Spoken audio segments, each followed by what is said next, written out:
Ooh. Well.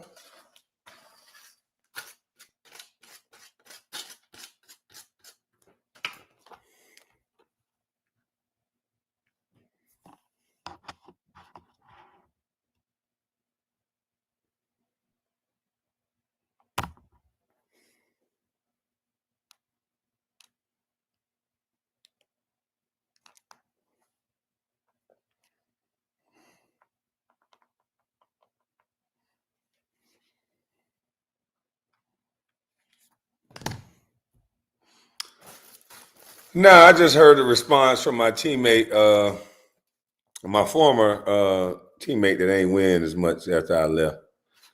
I seen a response on his page. I'm gonna actually respond to it. I think he's quite hilarious. And I'm gonna roll up so I can cough on some of the swagger dash that you showing me cough on. So I'm getting ready to get my roll station on. Don't worry, I'll be off camera soon. And I know this right here, but I know you about to melt seeing this, you little devil. Look at you. Get this. Yeah, I know you about to melt, boy. Hey, and keep beating the horn of making me look like I got nothing going on and I do nothing. I mean, keep beating that horn. I mean, that's amazing. I want you to keep saying what you're saying because I love it. Yeah, like I know you want me to do the business of proving everything to you so you can try to go behind me and sabotage everything like you always try to do. But keep beating the drum. Nobody's successful unless they're on TV. Hey, you live in a dumbass world. You know that? The world you live in, I see why everybody take your girls and shit like that. You know why? You of that type of guy that think just because you on TV, that means you the most successful motherfucker in the world, huh? Yeah, okay. Okay, guy. I don't know where my grinder at. But let's get to what you said, buddy boy.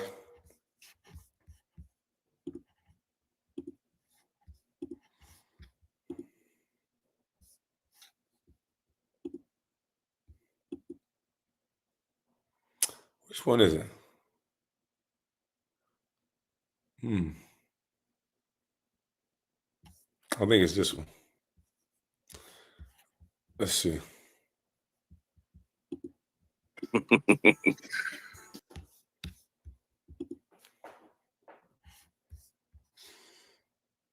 Oh, Gilbert, you don't have to worry about putting up the fair use thing over me. I'm not going to flag you. I think you are rather quite hilarious, and I think you the new Stephen A. You realize, boy, I'm a cash cow when you talk negative about me, ain't it? See, I'm like the opposite version of LeBron. I'm the cash cow when you talk negative. You talk positive, people don't really want to hear that. But if you say something negative, they seem to be all ears for some reason, Gil. Ain't that the truth? So you know I make a lot of money when you talk that shit about me. So that's why you gonna keep talking. But just know you don't have to do the whole fair use copyright thing. You can just play it. I'm not gonna flag you.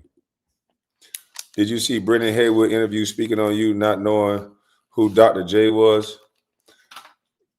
Great. I mean, they feel it coming. They already know what time it is. You're gonna see a lot more interviews about me. But I thought I was a bust.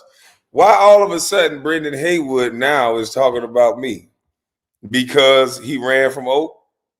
What did I say about Brendan? That was a lie. He ran from Oak, but I didn't know who Dr. J was. Let's see. Who gives a fuck if I didn't know who Dr. J was? My brother was going to prison. You think I gave a fuck about Dr. J? See, I didn't live this weird old lifestyle you niggas live. Nigga, we barely had cable half the time. Nigga, them boys was out there doing what they was doing. I didn't think about no Dr. J. Do you know how many people who don't know? If let's just go by his logic. Nobody who like LeBron right now knows who Dr. J is. So what was his fucking point? What was the point? Oh, he don't know who Dr. J is. That's some only child shit, Brendan. That is lame. Why is so many people worried about a bust? Nobody really caught on yet. They still think this shit is about basketball, but it's okay. I got to protect my energy. I know my energy special. A nigga that went to North Carolina and came and watched me play in high school, and now he's out talking shit about me on the internet. But hey, Brendan, you won't say it to my face, straight up to my face. I've been down so long, it feel like up to me. So we got Gilbert Arenas getting on his live, and salute to you, rapper. We got Gilbert Arenas on his live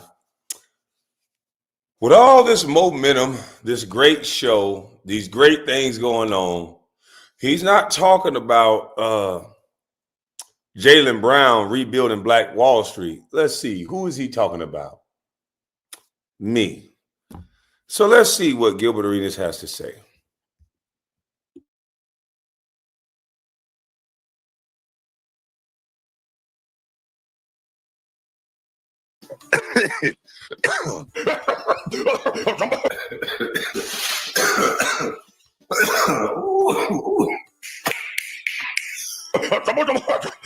Hold on. Hold your hands up, Kwame. Hold your hands up. Hold your hands up. The swagger dance almost killed me. That shit crazy, but yeah, man.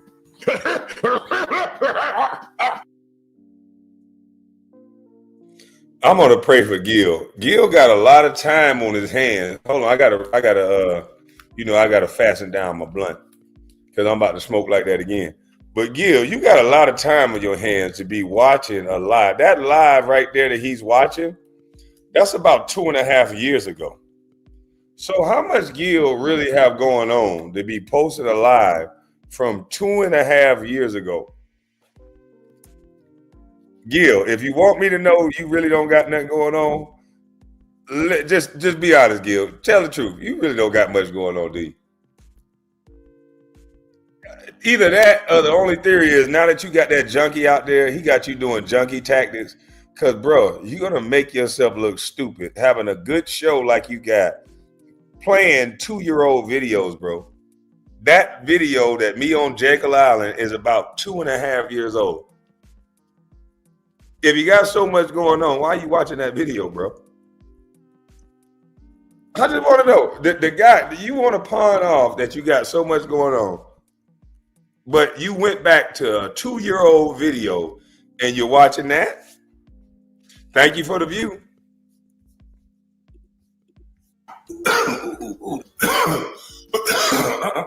And shout out to Uncle Suge. Oh, that video there is 4 years old. You can't even tell a fucking joke without your motherfucker about to catch a heart attack. That junkie stepping. That junkie, he probably stepped in the 42 locked up.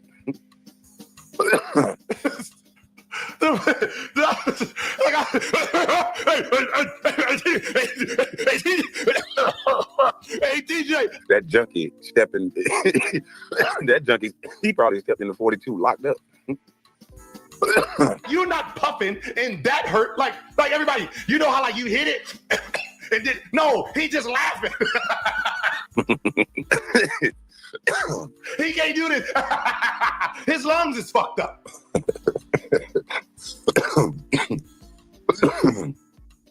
The NBA. So now my lungs is fucked up. Now this nigga is a doctor. The stupid son of a bitch that can't stop bringing guns in the locker room or the Arizona or wherever else he go.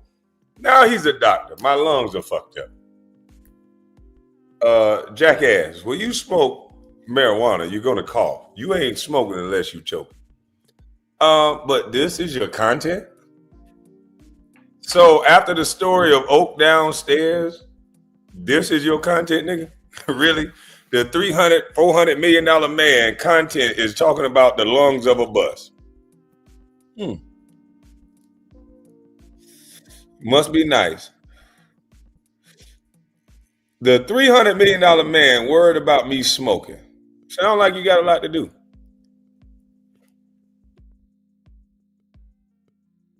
Players called you, dog, the drunk uncle, fam. That was your name in the NBA. You was a 27-year-old uncle. Everything you do is fucking failure.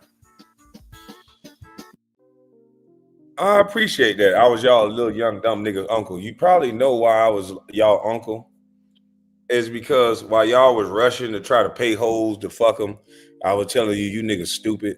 You need to slow down and take your time and get to know a girl, have a conversation with her. But see, you, as everybody can see, you really don't have no conversation. So you ran up on Drea and gave her $30,000. What was it, 20 or 30? You run up on all these girls and you pay them. What's the girl that was with Kanye West? How much money you offered her? Every girl you run up on, you pay them. And you can never really understand why the drunk uncle take his time, take a shot with him, have a conversation with him. And the same girl that you gave your life savings, she probably give me a little bit of it. And we hang out and have a nice conversation. And that's what you can't get over. And it's okay. It's okay, Gil. Half the time you was paying them girls in DC. Never mind, I ain't gonna tell you the rest. But anyway, I know why you mad, Gil. And it's okay. There's some people that got it and you don't got it. It's not a problem. You can laugh at the smoking. You can make whatever joke you want to make. But you and I know what's going on. All I want you to do is keep talking. Because I already know that girl Melly, she got a good stipend coming from you. I guarantee you, you and Melly probably ain't nothing but a play. If I had a conversation with Melly, she'd probably give me your whole rundown. That ain't nothing but a play. You probably paying her to have threesomes with you. You probably paying her, but she gonna get what she want. But you the type of nigga that pay to play and try to look like a player. So you probably told her, look, just look the other way when I deal with other girls. And hey, maybe you can get involved with them too. But you're gonna give a healthy bag. And whatever she want by the time she leave, you already gonna sign that NDA to make sure she get her money. So nigga, you know I know this superficial shit that you got going on, this shit that this made up life you got. Come on, dog. You know I know. So stop the press. It's the same reason why you talking about me right now. If I'm so fucked up, I'm such a bust, I ain't shit. Why are you looking down worried about me, nigga? Why are you looking down worried about me? Shouldn't you be kissing on Melly toes or something, nigga? Biting on the booty cheeks, sticking your thumb in her butt? Shouldn't you be doing something wild like that with her? With a big old hunk of meat she got going on? Shouldn't you be after the show, goddamn, making sure y'all do some workouts together like Broly Gaines do with his girl, and then you go wild like a zoo? And you know, she might be the type to give you a little fun. You look like the type that'll pay. I know you the type that'll pay. So there's some girls that'll pay for it or let you do what you want to do when you pay for it.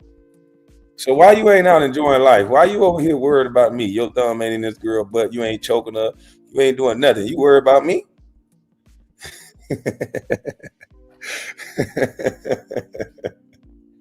She gonna find out why you worry about me soon, nigga. Why you always worry about me, dog? I'm just trying to figure it out.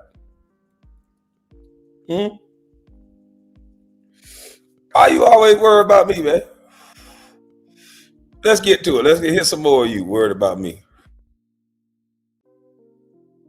You can't show us nothing success. You can say success. You're talking to your audience. That's impressive. There's a reason. Damn! Oh no! This nigga said you can't show us nothing success. You can't show us. Hold on, I got a couple of characters for this. Hold on, y'all. Hold on. You can't show us nothing success. You sound like a scored bitch that I broke up with. Hey, look. You sound like a scored asshole that I drove her car, ain't put no gas in it. I broke up with her and went with her friend. What the hell is wrong with you, boy? Let me cough again because my lungs fucked up. Nephew, I'm going to call your ugly ass back, boy. Hey, I had to get on this nigga, nephew. Oh, hell no. This nigga sound like a scorn hoe. He can't show us nothing successful. You know, y'all, hey, look, ladies in the chat, y'all know y'all done had a homegirl that done lost a badass nigga, right? And she just say all kind of nigga, I don't like him anyway, motherfucker. He was stank. His hair wasn't no good. He was nappy. Motherfucker ain't called me. You're a son of a bitch. They say everything negative. But as soon as that nigga call, he answers, hello, hello, hello. Yeah, uh-huh. Yeah, that's how this nigga act. Boy, you got it. Oh, man. Who the fuck raised you, boy? Hey, who the fuck raised you, nigga? You sound like a goddamn broad, but he can't show us nothing successful. Bitch, it ain't my job to show you nothing successful. Who the fuck told you it was my job to show you something successful? And why the fuck are you watching me if I ain't successful? Since when I said my YouTube page was to show a nigga something successful? This nigga don't even make no sense. He just goddamn just go to running around, running his goddamn mouth and exposing the underlying ugly truth. Nigga, you want to beat me so bad. You want to beat me so bad. Just calm down, little dude. We can get you there. Just calm down. Stop being such a bitch. I told these people how you was like. Now look at this nigga background. When y'all saw Gilbert Arenas for the first time, this bitch was sitting at a wall with pictures on the ground. Now all of a sudden he got a TV wall with different stuff playing, with stuff in between it. Because I even said, oh, I might want to put some stuff in between it, some rope lighting and all that. How is it that this nigga got the exact same motherfucking TV wall I got? When I told y'all this, oh, it was just turned the other way. Who the fuck would want to show pictures on the ground as their background opposed to their TV wall? Oh no, I had this the whole time. It was just the other way. I didn't copy your TV wall. I've always had this TV wall like this. I just didn't want to show it. I wanted to show pictures on the ground. You don't get your motherfucking ass out of here, nigga. I told these niggas that you was that motherfucker from Italian Job, that you don't have no motherfucking imagination, and you copy everything another nigga do, nigga.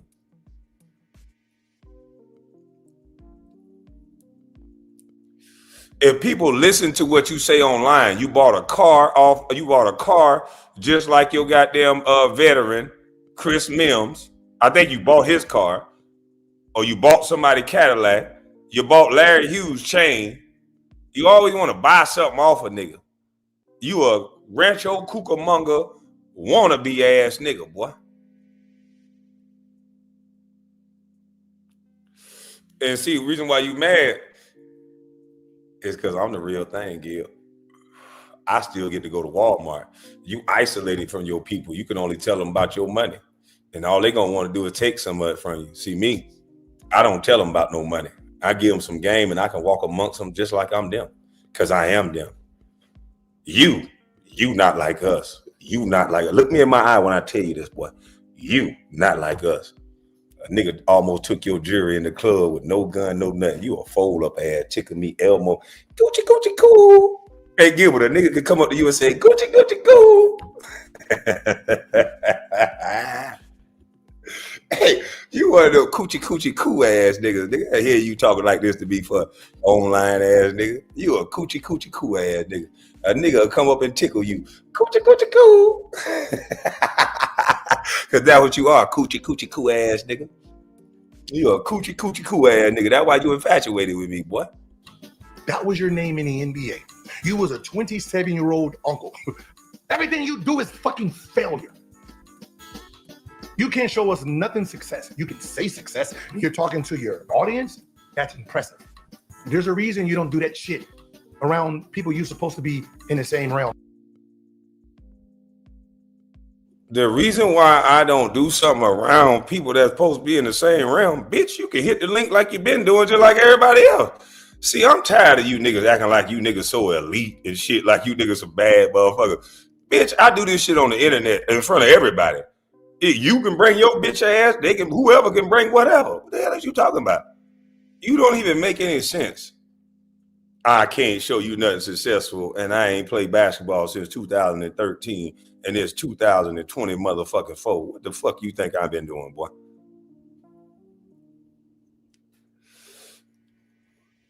Gil, you are a weirdo, boy. Jesus Christ.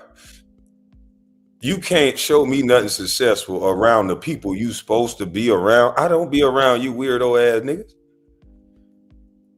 I don't be around you weirdo ass niggas. I don't.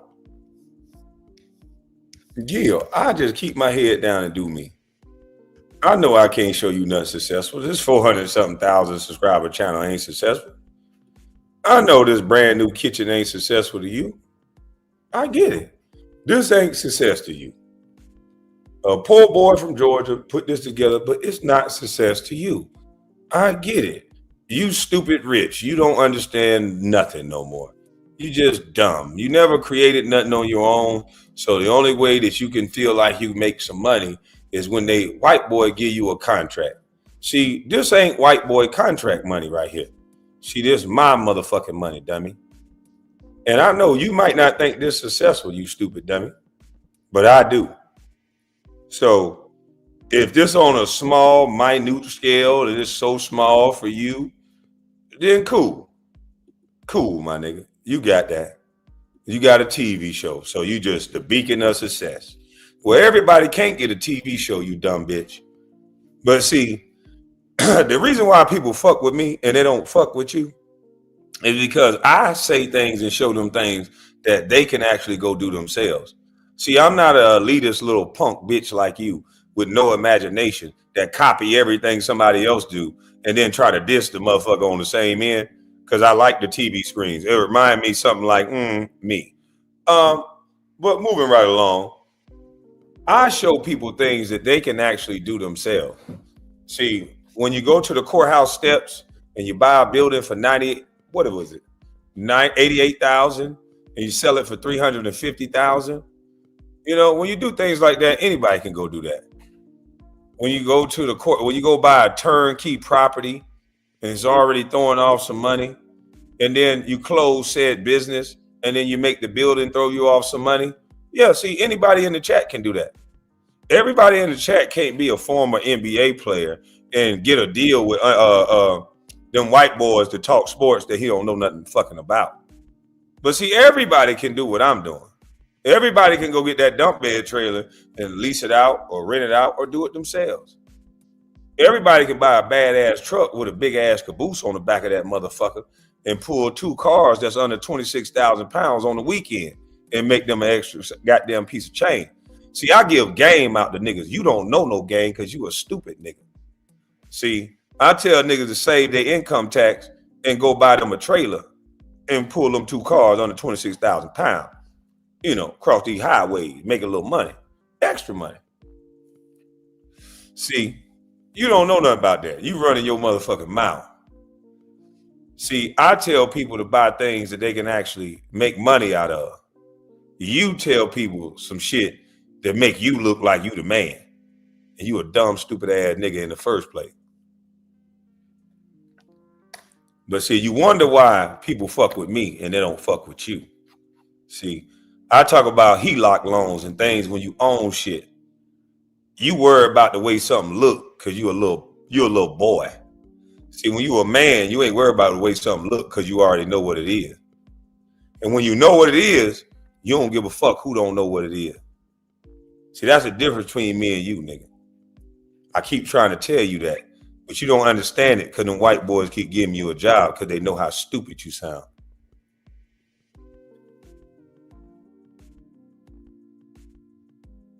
Oh man, I can build 2-3 houses right here on my land. I can walk down this road naked every morning. You get on that tractor every day. Like, who are you fucking fooling? That mediocre life you have. You get on a motherfucking tractor, move dirt here, put it down here. I'm gonna bring some of this dirt and put it around here over this grass.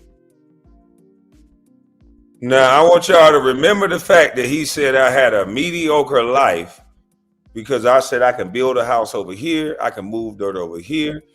I want y'all to remember he said I had a mediocre life. This is very important. I had a mediocre life because this is going to prove that it don't matter how much money you have. It's about substance because I'm going to show you the true definition of a mediocre life.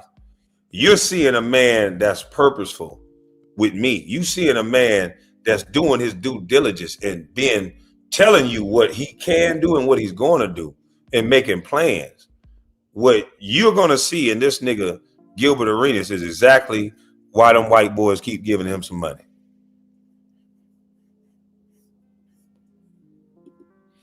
In 9 days, your Pivot podcast interview did 1 million and Gilbert shit did struggling 400K. And if you go look at the numbers on the 400K, most of the clicks on it was about when he was talking about me. Thank you, brother. Salute to you. See, it ain't about scoring no points and all that shit he trying to make it about. The nigga don't got no motion. In real life, he don't got no motion.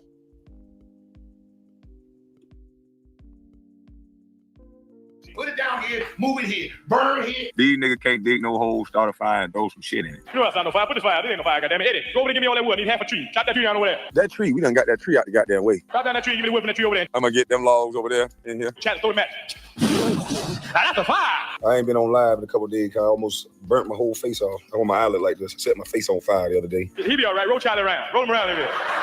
Burnt my lip, my nose, my eye. It looked pretty good for being set on fire. That's a fire. Look at that. I was playing with fire and I got burnt. I see why they mad and angry. They can't go dig a hole and start a fire. That's a fire. Look at that. But if you're gonna do a fire, you gotta dig and put your dirt around here. You like a little. It's funny how this guy said I'm like a little kid, right? And the sad part about it is this junkie run these edits. The edits that my former idiotic teammate is playing is the edits of this junkie that he moved out to California. This boy is a little ass baby boy. This is the edits of that junkie that he moved out there to his house. He's yelling and talking in front of these edits as if this is supposed to make him look good. Boy, this is not going to age well. Hey, Gil, I promise you one thing. This is not going to age well. Hey, I love you hating ass dummies, boy, because you guys are always watching. I control you niggas. You supposed to be so successful. You're watching everything I do. I dug a hole in the yard, right? You made it seem so insignificant, but yet and still you watched it. You recorded it. You kept it. And you're playing it now. That means it was etched in your brain. I control you, nigga. Just like when I said, let's go to the left-hand side of that layup, you supposed to tell me, hell no. You had Ernie Grunfeld and Eddie Jordan. I'm in control of you and that junkie and all of you motherfuckers that's intrigued by me. Y'all just don't think I know. That's why y'all keep trying to make everybody else think I ain't shit. But I'm in control of you motherfuckers. Y'all watch everything I do, nigga. And thanks for the view, nigga. You heard me down to the cough, nigga. You niggas are studying me, boy. No wonder Rashad McCann's in there with the same bat that I screwed those screws in, and you trying to make it seem like it was a Hollywood special or a Halloween special. Bitch ass nigga, you just knew you would look stupid having that bat in your hand, so you made Rashad McCann's hold it. Boy, you copy everything I do. You told everybody you was studying me. And there's a good goddamn reason why you should study a nigga like me, nigga. How the fuck this nigga make it from poverty, and when it looked like he about to get the life choked out of him, this nigga always seemed to figure it out. Hey, Gilly, if you got so much going on, you should keep it going on.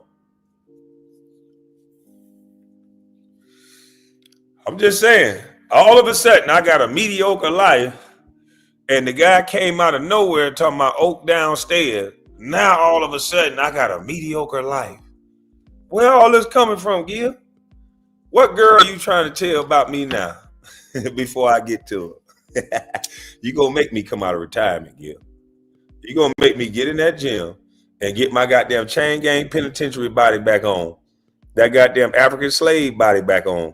And you gonna make me take a hiatus and break up and goddamn show you what time it is one more again, boy. All that talking you doing now, you keep it up. You about to goddamn push that button to my ego.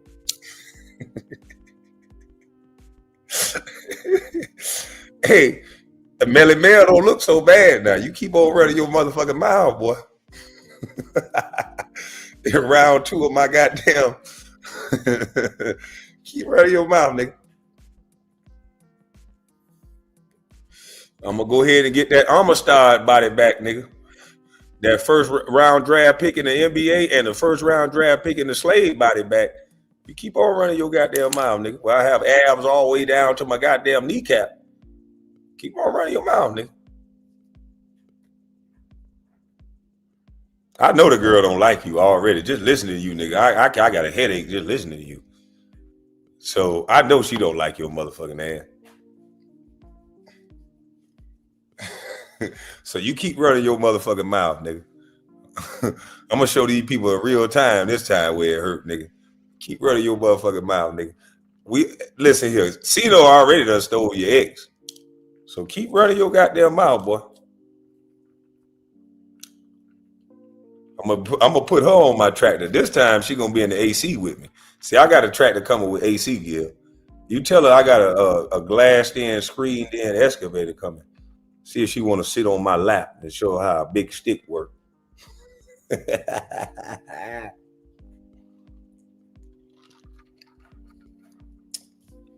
See, you know, I can show her how to operate some machinery gear.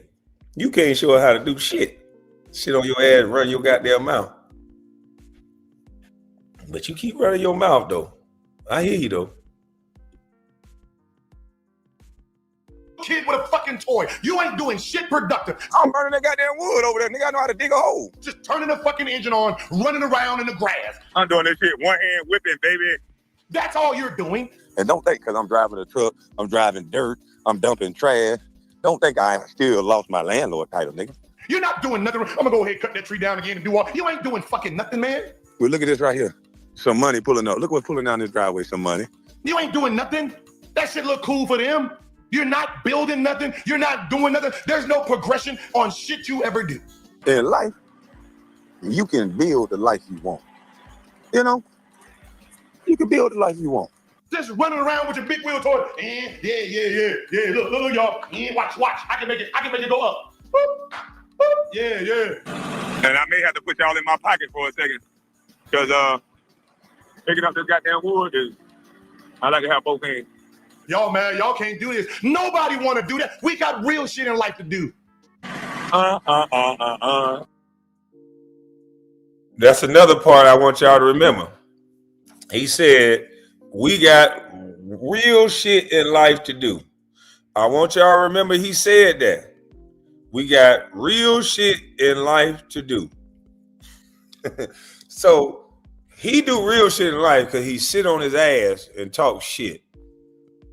But I don't do real shit in life when I take an investment property that I once owned the whole entire business and the building, close said business, do a warranty deed deal where I take in income for the actual property, allow someone to take over it, pay me rent.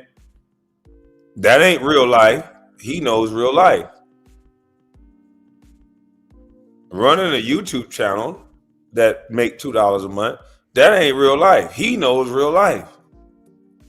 Having a dump trailer, that ain't real life. Having a tractor, that's not real life. That just impress y'all, little people, because y'all are nobodies. See, I can't impress these elitists unless I got a $20 million contract. You know, Shannon Sharp, the same guy who grew up shitting in the outhouse with no flushing. So every time he go in the toilet, he's smelling shit. He's shitting on top of shit. But then he called me a 7-foot farmer. But he's so far from that mentality, he said he'll pay $20 per gallon of gas. I'm talking about you got to be an elite dummy to say some shit like that. $20 per gallon. That ruins America. But he said he wouldn't care. He'd pay it. As long as he can pay it, he good. So Gil, the reason why you niggas can't fuck with me is because y'all lost a sense of what a man is. A regular, common, decent man. And guess what, dummy? There's more quote unquote regular, common, decent men than there are pompous, jackass, arrogant, elite fucks like you. So guess who win, dummy? See, I just make the money like you sick fucks. And I make a little less because I'm not a sick fuck. But I make enough to do what the fuck I want to do. And I will not trade it in to be a sick fuck like you.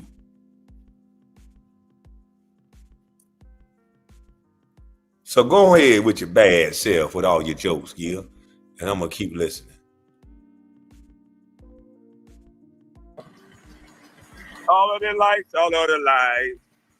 We don't have all day to motherfucking turn the motherfucking machine on and turn it off and turn it on and turn it off. Man, my motherfucking leg hurt. to try to impress my fucking audience because I know they don't have this? I got a bow and arrow. I get him a deer.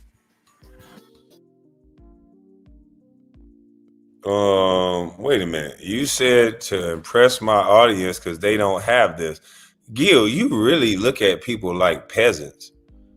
One of my neighbors up the street, the reason why I'm getting an excavator and a skid steer and turning in my other tractor is because he said, Kwame, you can get a skid steer. It does twice the things this tractor can do. And when you get an excavator, it does everything else the tractor can't do. And I got that from a neighbor up the street. Why do you just assume you the only person in the world with money? What the fuck is wrong with you, boy? You got to be the dumbest motherfucker in the world. I see why all them girls hate you. Jesus Christ, you are out of touch fool. Like, you are a out of touch dummy. Don't you know there's some truckers out here that's making over $120,000 a year? Them niggas will take your broad. It ain't really much you gonna be able to do for a chick that they can't. Unless you just buying them every damn thing and it don't even require that. All you gotta do is take a motherfucker out for a nice time, nice dinner, show them that you appreciate her. You just too dumb to understand that.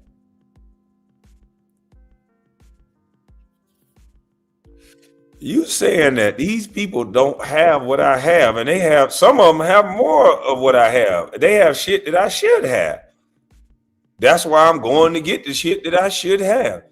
I should not have more cars than I have excavators. You said, let's play the land. Let's play a land, whatever you're going to say in this video. Let's play the land game to show you how much land I got compared to how much land you got. Why the fuck would you want to do that, dummy? You still competing with black people. Gil, respectfully, you not on my level, nigga. I said I compete with white boys. You too dumb in the mind to compete with me. The fact that you want to compete with me says it all. Them white boys done whipped you into the perfect type of racist little nigga that you are. You never one time came to me and said, hey, let's do a deal together on your land, and then we'll take some of the proceeds and do the deal together on my land. And we put all this beef shit aside, and we could talk all our shit we want online, but in real life, though, we making money. No, but your little bitch ass always want to compete with a nigga. I'm starting to think that tether shit is real. Why you keep wanting to prove you so much better than me, bitch nigga? I don't get it. You not better than Grant Cardone. That's who I got my eyes on. I'm looking past you. I got my eyes set on Grant Cardone, somebody with $2 billion in real estate. You competing with me, but you say you better than me. What is wrong with you? Are you on that dope? Maybe you need to smoke weed like I smoke.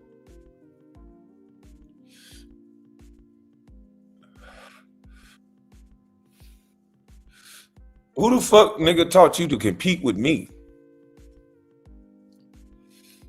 What is wrong with you?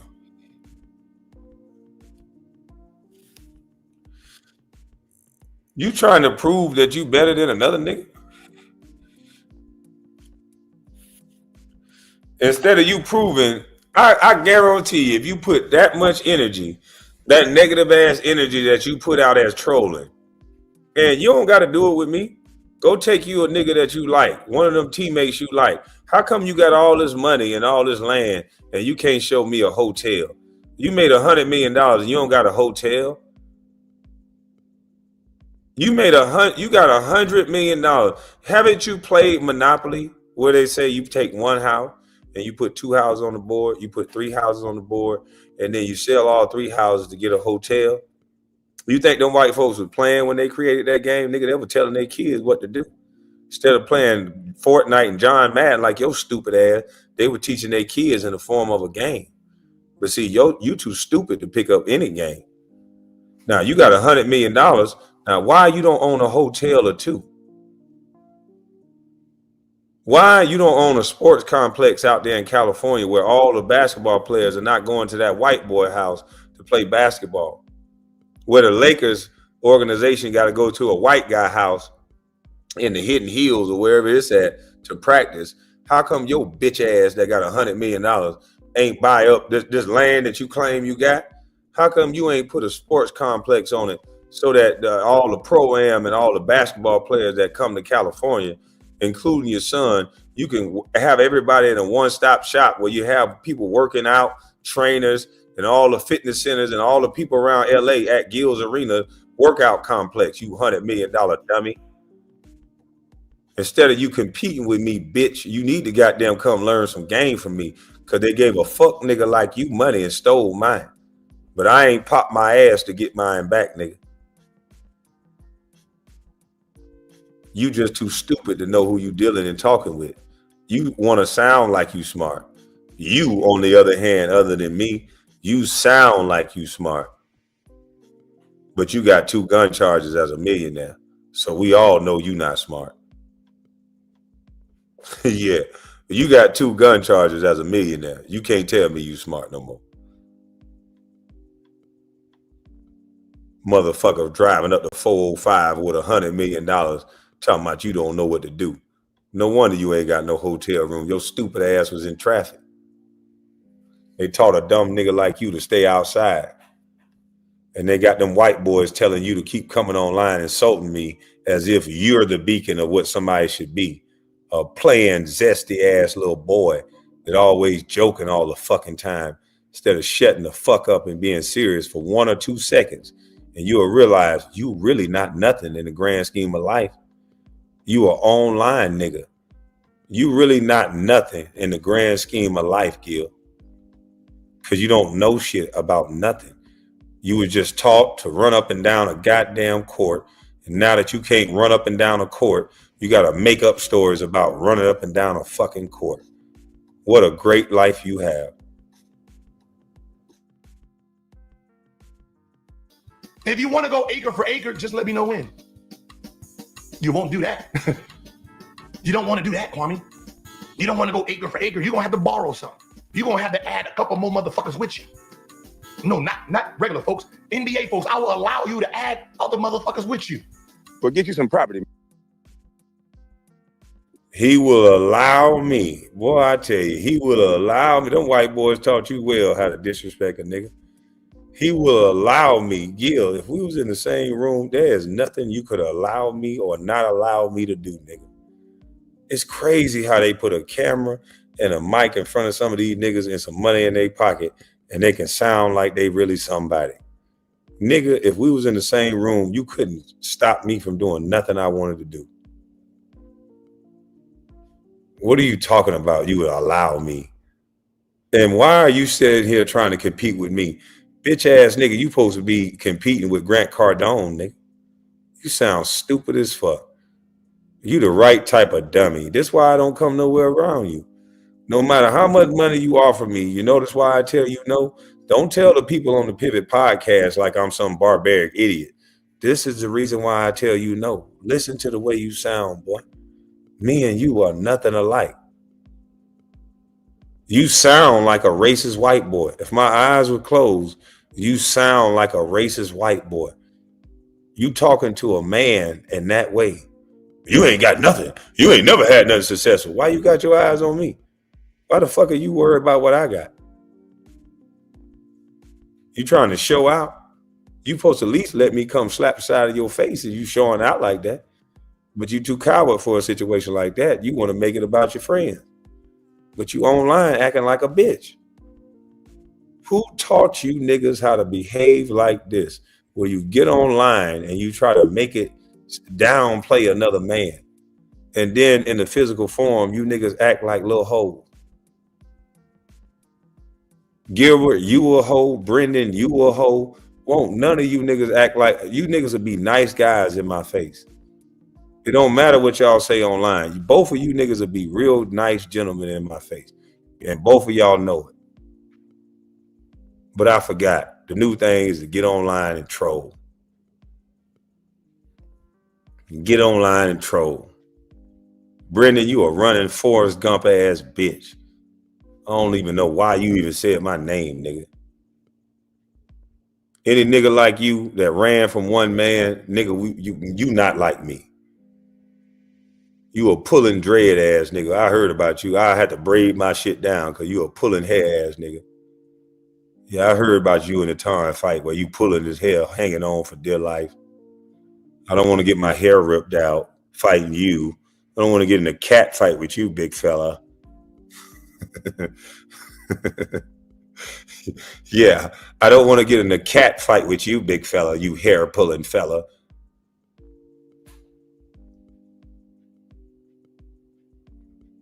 Make sure I call my stylist if I bump into you at the bowling alley again so I can braid my hair down. I wouldn't want to have my dreads loose and you pull them. Punk. I see why y'all niggas act the way y'all act.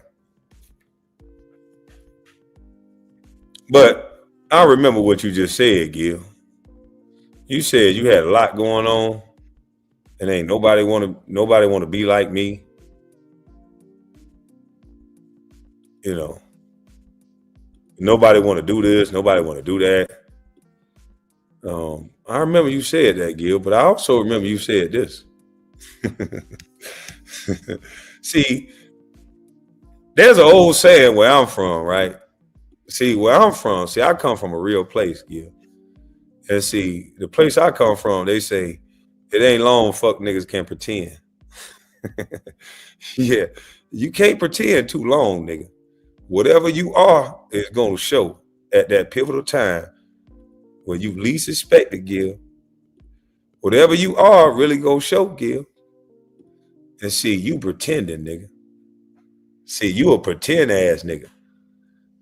And see, for everybody to receive the message, it ain't long fake people can pretend. How about that? We say it like that. So, Gil, you had a lot going on. You got this extravagant life, right? Oh, yeah? Show you right. You just an extravagant ass, you know, you just real, you're a deep person because you're a celebrity, right? It's just a great thing to be you because you got money. You're a deep person. You got money. You're well-traveled. You're articulate. You're just a great guy. Let's see what you said. Essentially. And you were rich at the time. You were worth over 100 million at that point. What does a retiree, a 30? All right. At this time, this young gentleman is worth $100 million. I'm not talking about 100,000. I said 100 million. This boy is worth $100 million. And let's let him describe his lifestyle. Because, you know, he said he got more to do, a lot going on. So, yeah. So let's see what all he had going on with all this $100 million and this extravagant lifestyle. 32-year-old retiree who's worth $100 million spend their days over the next like year or two? Trying to find out who the fuck he is. Miserable. Really? You were miserable? Yeah. Huh. I did not expect this answer. Okay. Because, you know, like any athlete, right? From the ages of 6, 7 years old, all we knew was one thing: hoop. Yeah. Hoop school, right? Hoop summer, hoop play, right? Hoop Okay, school. so you were how old when you started playing? 6? I started at 10. At 10, yeah. Yeah. You were a little bit later. Yeah, I was later. So from 10 years old, but you were nonstop. Yeah, so 10 to 32. Oh, so wait a minute. Let me get this straight. You had $100 million, but you had better shit to do. But you was miserable. And now you want to speak for all athletes. Now you know all athletes just played basketball. Well, I know that's bullshit because when I talked to Spencer Haas and some of the stocks that him and his father were doing together were amazing. Some of the golfing events and the foundation events and just the all-around structure of where he was putting his money at and learning that those white folks don't give their money to people. They get money movers and managers to move money. That's it. They don't have some market or some guy over their money or some woman over their money. Nobody is over their money. All the black athletes have somebody over their money. White folks don't have that because Gilbert Arenas was bred to just play basketball. He never wanted to learn anything else.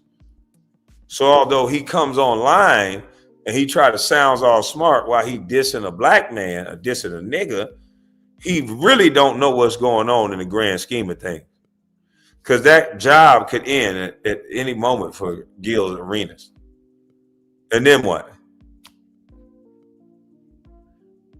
He's laughing when I say you could put a house over here, put a house over here, and I don't see what's so funny about that. You don't complete nothing, he says.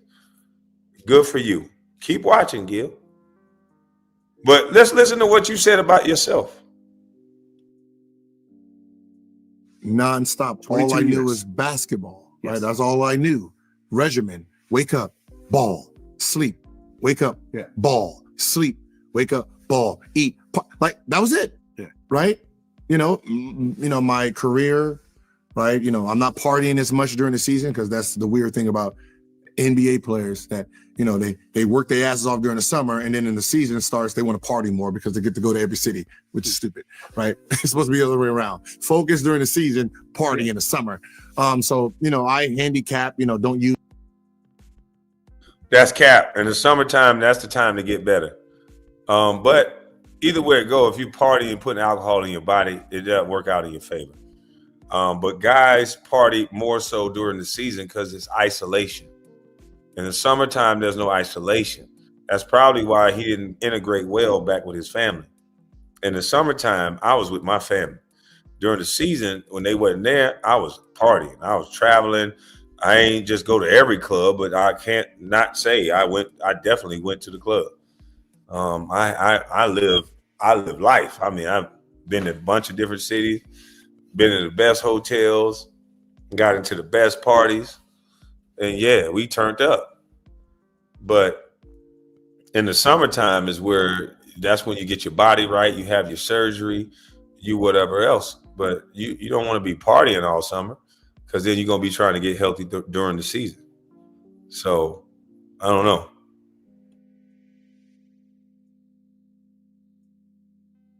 Use phones, don't party as much, go to 2-3 cities, don't drink, you know, like there's things that I put. So when I'm done and say, all right, Gilbert, have fun, enjoy life. All right, cool. A week goes by, you know, the summer goes by, and then what ends up happening is this is what happens to every athlete. The season changes, their season, right? I can smell when the season's starting, getting a little colder, you know, that September smell is coming. Mm-hmm. So what ends up happening is my body naturally goes into get ready for the season mode. Huh, okay. Well, unfortunately, there's no fucking season. Yeah. But for the last fucking years of my life, 22 years. My body, 2/3 of your life. My body has been programmed.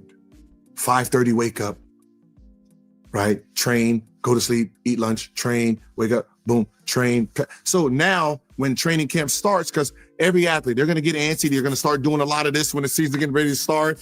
And now there's no season. So what happens? You're sitting there like, what the fuck do I do with this time? All right, I woke up at 5:30. All right, okay, I'm going to go to the gym. Okay. And so what I did when I first, retired, I had to try to figure out how to be busy between 9 o'clock and 12.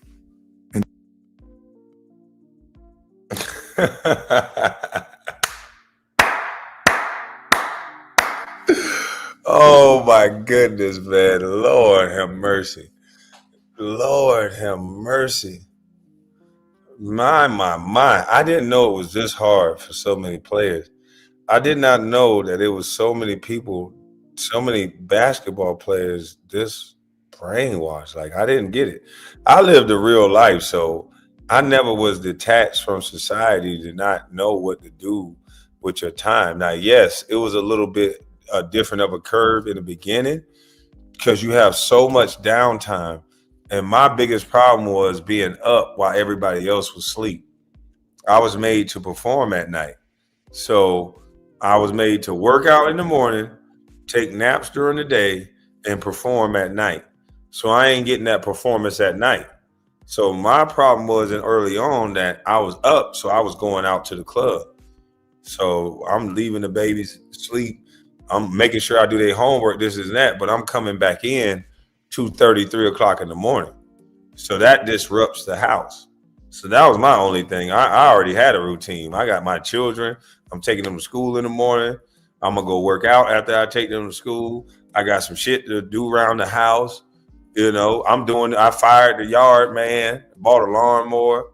Shit, I don't need no yard man no more, nigga. I'm gonna do the yard. See, you just a dummy. I saved money. I came back home and saved some motherfucking money. I'm the landlord, I'm the yard man. And I immediately started saying, I'm finna buy me some turnkey property because I need to account for this income that I'm about to lose not playing basketball. So that's the only thing I'm thinking about. My mind is spinning about how do I replace this residual income that I've grown accustomed and my family grown accustomed to living off of. So that's all he had enough to think about with that. But this stupid son of a bitch riding up the 405 talking about I'm ready to kill myself. I don't know what to do from 9 to 12. Nigga, what? You got $100 million in your pocket. You don't know what to do from 9 to 12? You are no substance having ass nigga. I would have been at the courthouse steps. I'd have been at the courthouse. You'd have been late at the courthouse steps in California if you'd have got there at 9. But I would have been down that motherfucker trying to get all that land or all them buildings that's being auctioned off, all them houses in California that's being auctioned off. I'd have been at them courthouse motherfucking steps, nigga, playing Monopoly. You got 100 million big ones? Nigga, please. You really are a stupid nigga, though, Gil. Like, hey, listen. And motherfucking Ryan Clark, don't you ever disrespect me like that again. You let this stupid nigga give you the impression that he is winning something, and I got to teach this nigga life. This stupid son of a bitch got $100 million, ain't never been to the courthouse steps buying up all that shit that they auctioning off. This nigga don't know how to get a newspaper and see what he could talk about it. I could talk about it.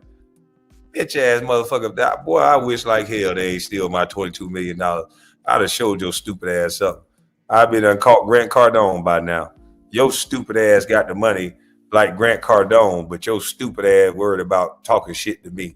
You stupid ass boy. Boy, you lucky they stole my $22 million. You was a stupid motherfucker though.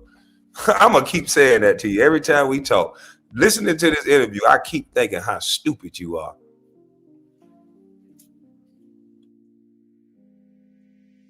And then it's lunchtime, then I go to sleep, and then about 5 o'clock to like 8, be busy again. So what I caught myself doing, not even noticing, not even really understanding it.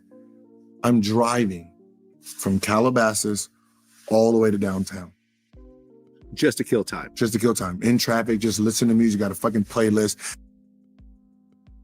Hold on now, Gil. Come again, say what? You turned into a DJ? You needed a 3-hour goddamn DJ list so you could drive your stupid ass all the way to downtown from Calabasas and back. See, that's what them white boys love you, boy. They'll take you to them parties, bend your stupid ass over because they know they're going to give you all the money you want and you too stupid to know what to do with it. So instead of you taking your dumb ass to the courthouse steps while you're driving downtown, you were just driving downtown, listening to Making My Way Downtown, driving fast and I'm home now. And I want you, you big stupid motherfucker, you. I see why they keep got there offering you Under Armour deals, all kind. You was a stupid motherfucker, boy. God damn. I can't believe Ryan Clark disrespected me like that, talking about this stupid motherfucker winning. This is the dumbest motherfucker in the world. I thought you would just bring guns to the locker room, dumb. Now I know you real dumb. And you sitting here trying to talk all smart and you riding up the goddamn 405 with a playlist to kill time for 3 hours and your stupid ass ain't stopped down to the courthouse and get no list on no foreclosure homes in California. All them foreclosure houses in California and your bitch ass couldn't get a list and then go find you a real estate attorney and go ahead and make something shake, nigga. You ought to be ashamed of yourself. You said this shit in front of that white boy, nigga. And you heard a nigga like me heard you, you stupid ass bitch. You got $100 million in your pocket. California got some of the most foreclosures. And you stand in Calabasas and you ain't stopped downtown not one time. You spent 3 hours driving down that bitch and get the foreclosure list and turn it to the motherfucking landlord. No wonder you don't like me, nigga. You want me to keep talking to your little stupid ass so you can go ahead and build yourself up to something.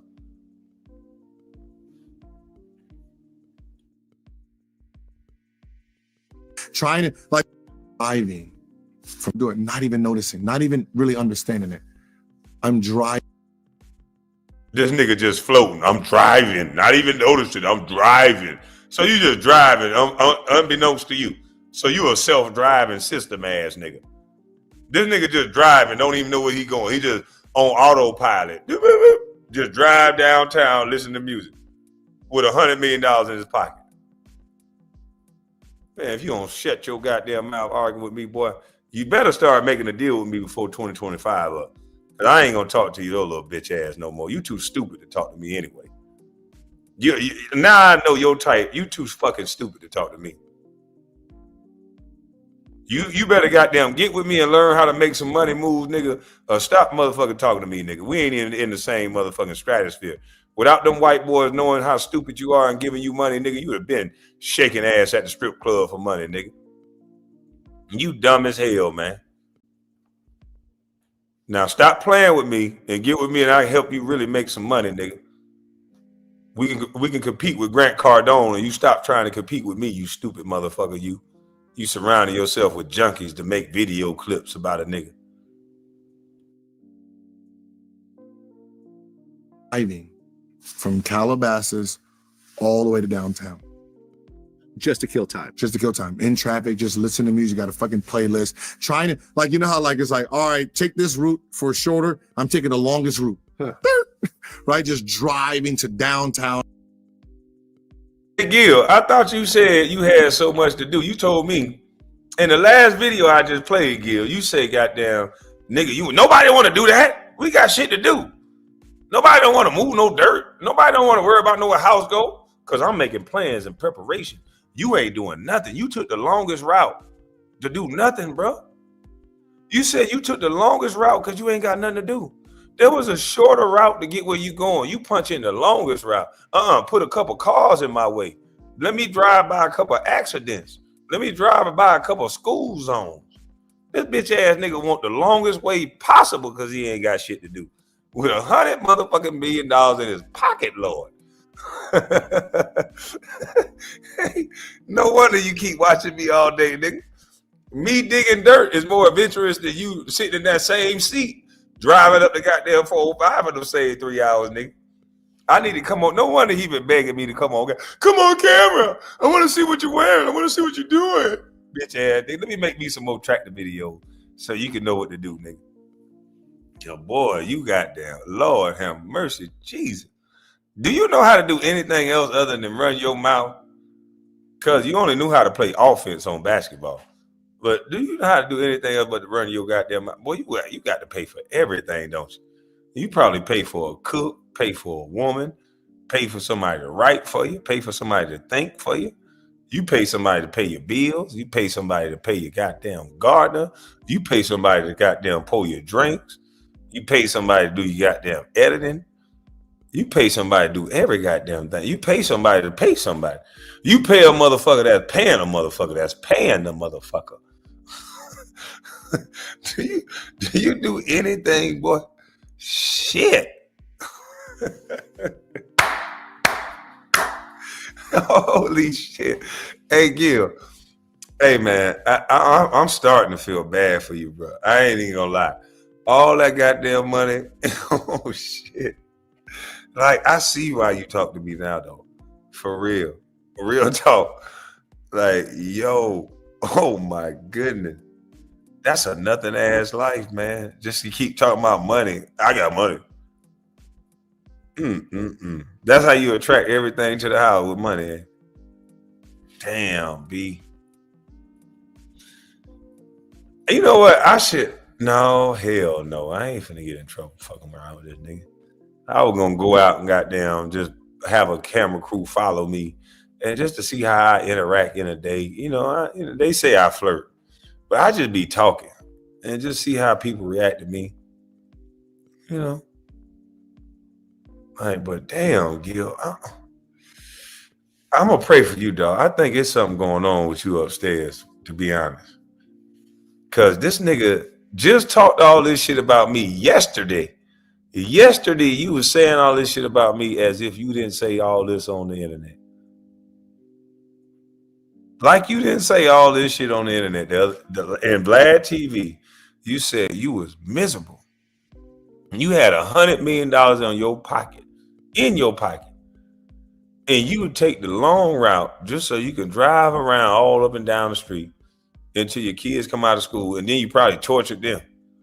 The highlight of your day was going to Nick Young's house so you can fuck with him and his children. You were just running around being a menace, just fucking with people.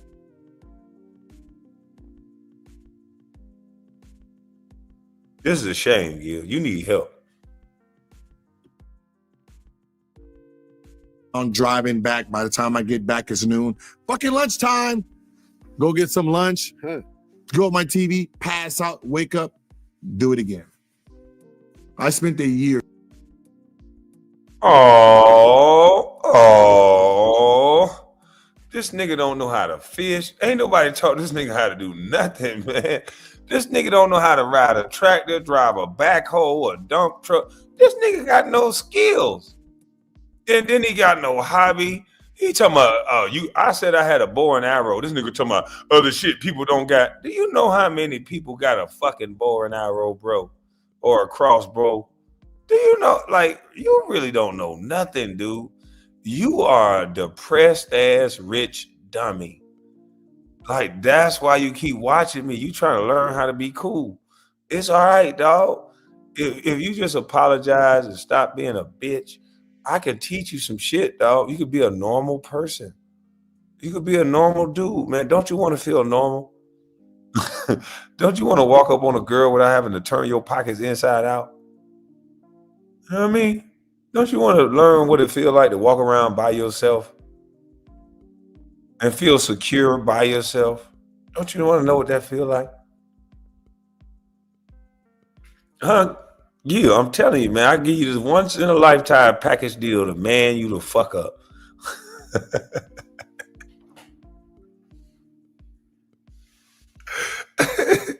Oh my goodness, man. This nigga, oh man, this is the saddest shit I ever heard. Hey, Gil, you need a documentary, man. For real. This is the saddest shit I ever heard. The Diary of the Wimpy Kid. That's what this should be. The wimpy kid that turned into a wimpy adult. I get back, it's noon. Fucking lunchtime. Go get some lunch. Go on my TV, pass out, wake up, do it again. I spent a year driving in traffic. Wow. This man spent a year driving in traffic. So at this time, Gilbert Arenas, I think, had 4 or 5 children. And I don't know what the age ranges are, but I think they vary from age range. So if all of your kids are not in school, then you should be with that child. If your kid is in school, you should be with their mother, figuring out the plan for the day after they get out of school. You should be trying to focus on what are you going to invest your money in that's going to bring you that same income. And it's time for you to buy up everything. You got $100 million. Imagine if Gil was buying turnkey property with that $100 million way back then. Imagine how much money he would have now. It would be amazing, Gil. But you was driving up the 405 with nothing to do. But you're dissing me, saying nobody don't want to do what I'm doing. Moving dirt, burning the trees, burning the lumber on my property so that I can cultivate and build. Something you don't seem to understand because you was driving up the 405 for a year. I'm talking about 365 days. Hey, Biz, you the numbers guy. How much money he lost driving up the 405 for 365 days with $100 million? That nigga need to change his name to No Skill Gil. Yeah, No Skill Gil. That nigga don't know how to do nothing. That's why he pick on everything. This nigga washing cars. Nigga hauling dirt. Nigga cutting down trees. That nigga got them moving trees. That nigga got a tractor. All the shit that everybody do in real life, he pick on. What a fucking dummy. You wonder why nobody don't like you. I don't like no motherfucking truck drivers. Everything that them goddamn Mexicans out in California that bring a package to your house next time, they gonna piss on top of the box. Yo, stupid ass. The truck drivers bring everything to your house. No skill, Gil. You said you can't stand truck driving. You got an elite attitude for real, boy. No skill, Gil. No skill, Gil. What can you do outside shoot a basketball? You can't play no defense. No skill, Gil. Hey, let's have a skills challenge in real life, though, Gil. We're gonna do all the man shit in real life. Who can goddamn square off a goddamn house or a building? Who could goddamn we just do all kind of shit. Who can make up false wall? You know, just put a wall in between the building. I mean, in between two rooms. I don't do nothing with no plumbing. We can see who can haul some dirt, who can cut some hair, let's do a skills challenge. We just go with whatever you comfortable with. Who can change a tire? Yeah, who could change the oil? We'll just do a real man skill challenge and see who is more beneficial in life. Gil gonna be like, what? I'll pay for it. I'll pay for it. I'll pay for it. If I want it, I'll pay for it. I'll pay for it. That's all he gonna talk about, paying for it. That nigga gonna be like, what? It ain't gonna sound like one of them Beverly Hills 90210 hoes. What? I'm not gonna change no fucking oil. Who would want to change oil? I'm like, oh my God. That's what he gonna sound like, I'm telling you. Kwame changes oil? Oh my God. He's the fucking #1 draft pick. He went from that to changing oil. Bitch, I was changing my oil as the #1 draft pick. The hell you talking about? I know how to do it my goddamn self. Hell, I need somebody else to do something I can do. I'm just supposed to give away $100 and something. Well, I can get my ass down there and do it myself. Man, shut up. Now, when the truck under warranty and all that shit free, yeah, well, I'm taking that bitch in there all the time. Yeah, go. Yeah, hey, you don't need it yet. Hey, change my shit early now. You don't need to change my oil now. But man, this nigga, hey, bro, I'm glad I'm not like you, bro. For real. I don't want no $100 million if it turn me into you. Like, I'll buy a new car and I got like fucking 30,000 miles on it in a year because I'm just fucking in traffic the whole time. Just having fucking fun. Just do this. Okay, well, but you Just do this. Oh man, I wish I could show y'all his do. Hey, even if they make me take this out, I gotta show y'all this do. This is why they love this jigaboo nigga, boy. Hey, this is why they love this nigga, boy.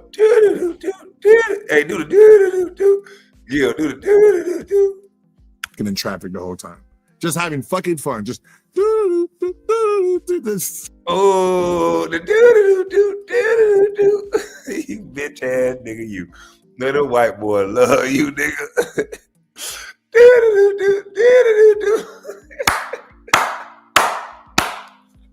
Who the on the beat, ho? You not like us. You not like us. Nigga, you not like me and mine, boy.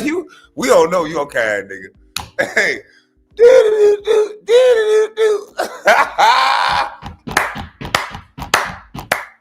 Hey, nigga, ain't no amount of money, nigga. Hey.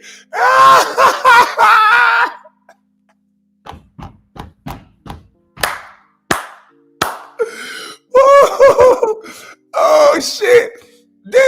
Hey, Rodney. Please, Rodney, you got to edit this shit out. I gotta do it one more time. Hey, Rodney, please edit this shit out, dog. I gotta hear the do. I gotta come on camera for this. Hey, where I'm at? Hold on, hell no. I gotta come on camera for this shit. I gotta be up there while you You a do ass nigga, and we not like that, boy. I gotta play this again. Hold on. Fucking 30,000 miles on it in a year because I'm just fucking in traffic the whole time. Just having fucking fun. Just do this.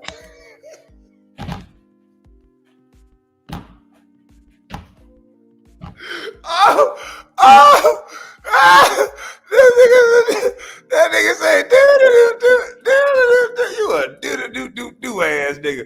Boy, the white boy love you at the parties, boy. Ooh. Oh, shit, man. Ain't no way in the hell. Oh, man. You had to edit that out, righty, please, dog. But, man. Hey, man. This nigga in front of this white boy talking about, man, listen, boy. You a funny ass nigga, Gil. I told you, you'd do anything. You would do anything they want. You one of them busters. You'll do anything. That Jaheim song. When you go in the white boy's office, you say, you can have anything. You be telling them, boy, you sound like Jaheim when you tell them they can have anything. All of me right on the spot. Da, da, da, da, da, da, da, da. You coming there with that maid outfit on. You can have anything.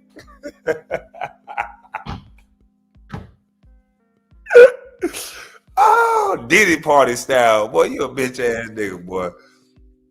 Hell no. Damn, you almost made me wreck my car when you played that shit.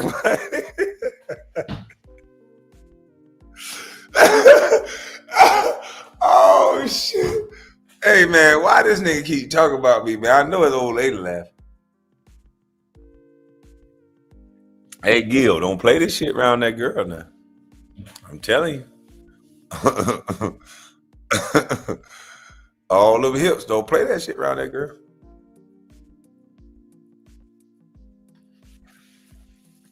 You can have anything. Hey, you know damn well he's singing that shit. All of me right on the spot. He's singing that shit right to them white execs.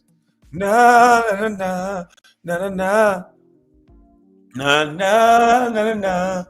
You can have it. And then that nigga just spread ego on the white boy. Nigga, we know you, Gil. You you a doop ass nigga with $100 million. Hey, listen, all the people that said you supposed to get the money, power, respect. How is a nigga with $100 million a do ass nigga? Can anybody explain that to me? How is a nigga with $100 million a do ass nigga? Hey Gil, hold on, Gil, hold on, nigga. You a do. Hold on, let me move this shit down. Move this shit down. I'll ride around with 100 minutes. That's how you ride, Gil. Hey, Gil, how you would ride on the 405? When your favorite song came on, you. Oh, don't let your neck, your back come. That song come. Your neck, your back. You'll be in that motherfucker. Ain't it, Gil? You bitch ass nigga. That nigga turn up when his favorite song comes. Oh! He be in the car talking about beating on the steering wheel. $100 million nigga beating on the steering wheel. Yeah! Stupid ass nigga. Boy, you a dumb motherfucker, Gil. I don't care what nobody say. You's a stupid ass nigga, boy. I'm telling you right now. Boy, you dumber than a mother. I don't care what the fuck you say else to me, boy. You stupid as hell. I'm trying to tell you, boy, you a dumb motherfucking nigga. If ain't nobody told you a dumb motherfucking nigga, you a dumb motherfucking nigga. If a white person tell you that, I wouldn't even think it's racist. Seriously, if a white person heard you talk and heard you say this shit, and I heard a white person say, that's a dumb motherfucking nigga, I'd be like, hey, man, you damn right. That's a dumb ass nigga there. I would have to concur. There ain't no way I'm fighting about a nigga like you.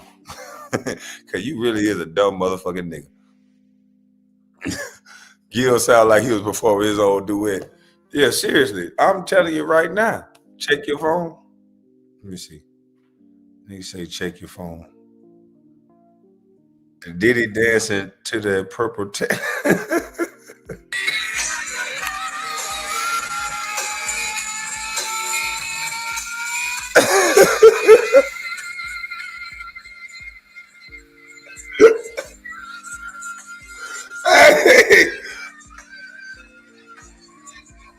Boy, you know that motherfucker on that good drug.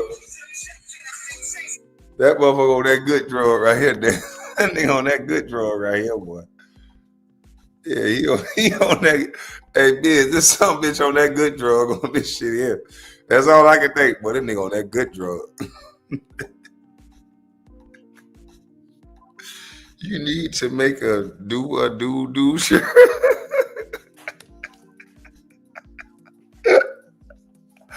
I need to make a do.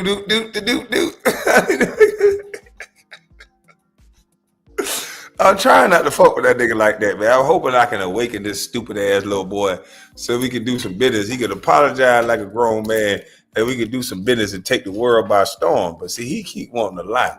See, first thing you gotta do to heal, Gil, is you gotta tell the truth. Bitch ass nigga, you and your agent fuck up my contract now. Now, I ain't slapped beside your face about it. I ain't even mad about it. I forget you for it, boy. You dumb. But don't come back like you trying to help me, nigga. Ain't no apologies from me. Ain't no apologies needed. Nigga, you the one need to apologize. Shut your goddamn mouth and beg that I don't DDT your motherfucking ass. I know out there in Hollywood, y'all scared of violence, and I ain't trying to bring no violence. All I'm saying, nigga, is you gonna respect me like a man. And that's it. Respect me like a motherfucking man. Or either leave me the fuck alone. That's all I'm saying. I ain't come for you, nigga. Everybody on this YouTube street can see I didn't come for your stupid ass. You come with this weak ass story, Oak downstairs and all this weirdo shit. You the one got to keep saying my name. It's gonna look stupid in the end, bro, for you.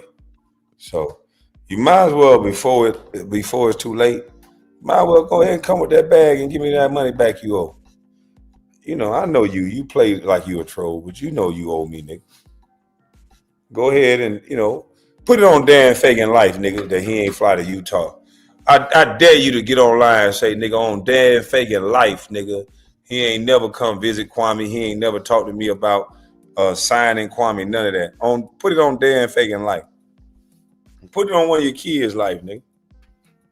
Nigga, I swear on my daughter, nigga, you and Dan Fagan knew what time it was. Dan Fagan came to Utah.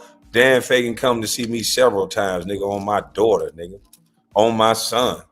Now, you put it on one of your kids and you put it on Dan Fagan, nigga. And then you going to make me do the business of proving it then.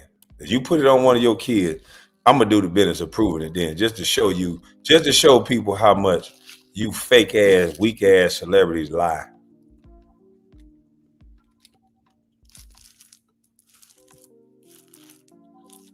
You put it on Dan Fagan or one of your kids' life, nigga. That's what you do. So I can show you all how much of a liar these niggas are. Without the Oak downstairs jokes and all the stupid ass shit that you talk about.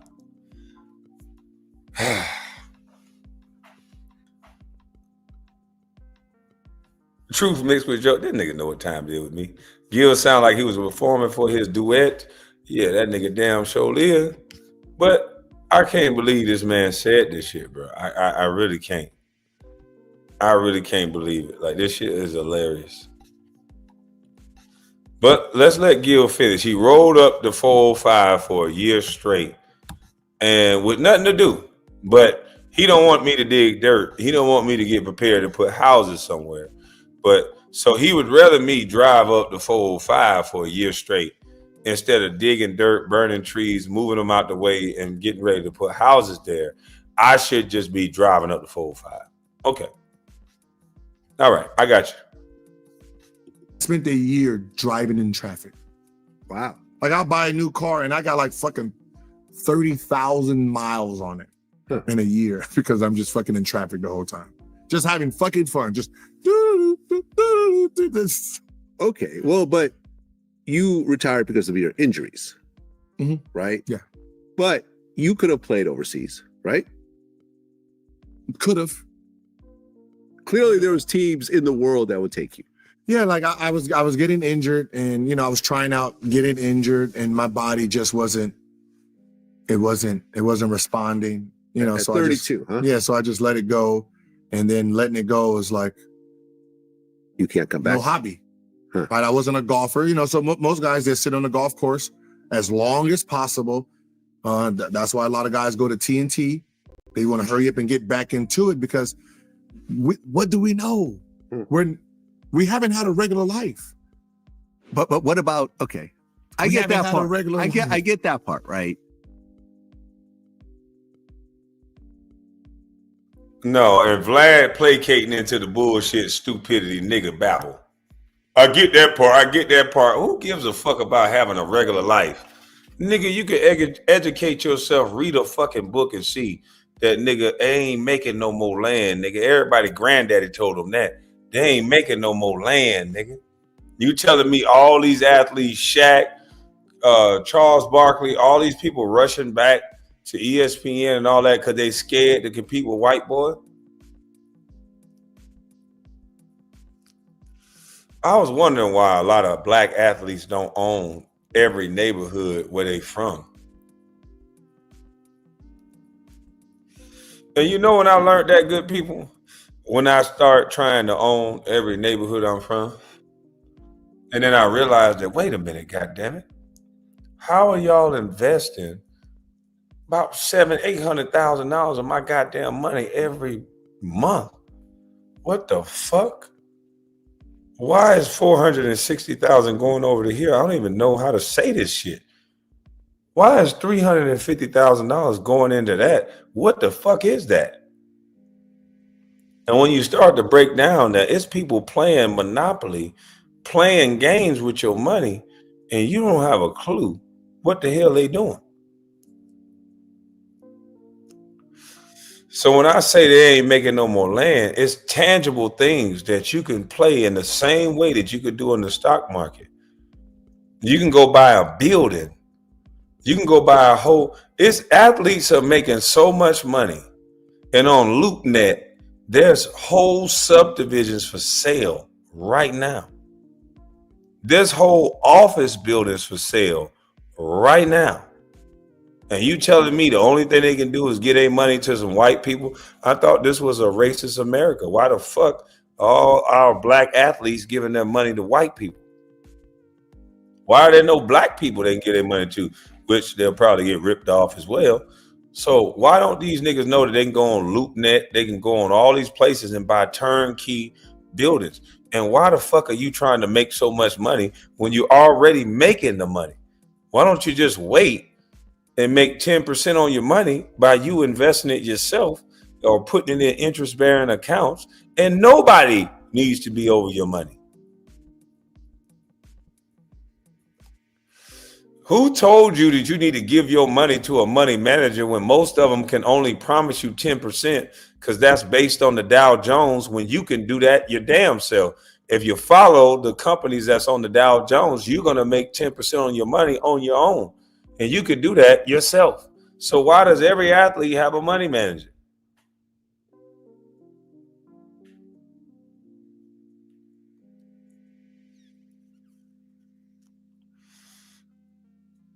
I remember those days where Billy Hunter's son used to come in there and say, "Who's watching your money?" Any NBA player that's watching my podcast, man, that man told us they were stealing from us. And none of us would listen. We all thought, man, everybody in the league right now probably think the same thing. Man, I got the best money manager, man. All the money coming through it looking good. Yeah, it look good for now, but they got a hell of an exit strategy for your ass.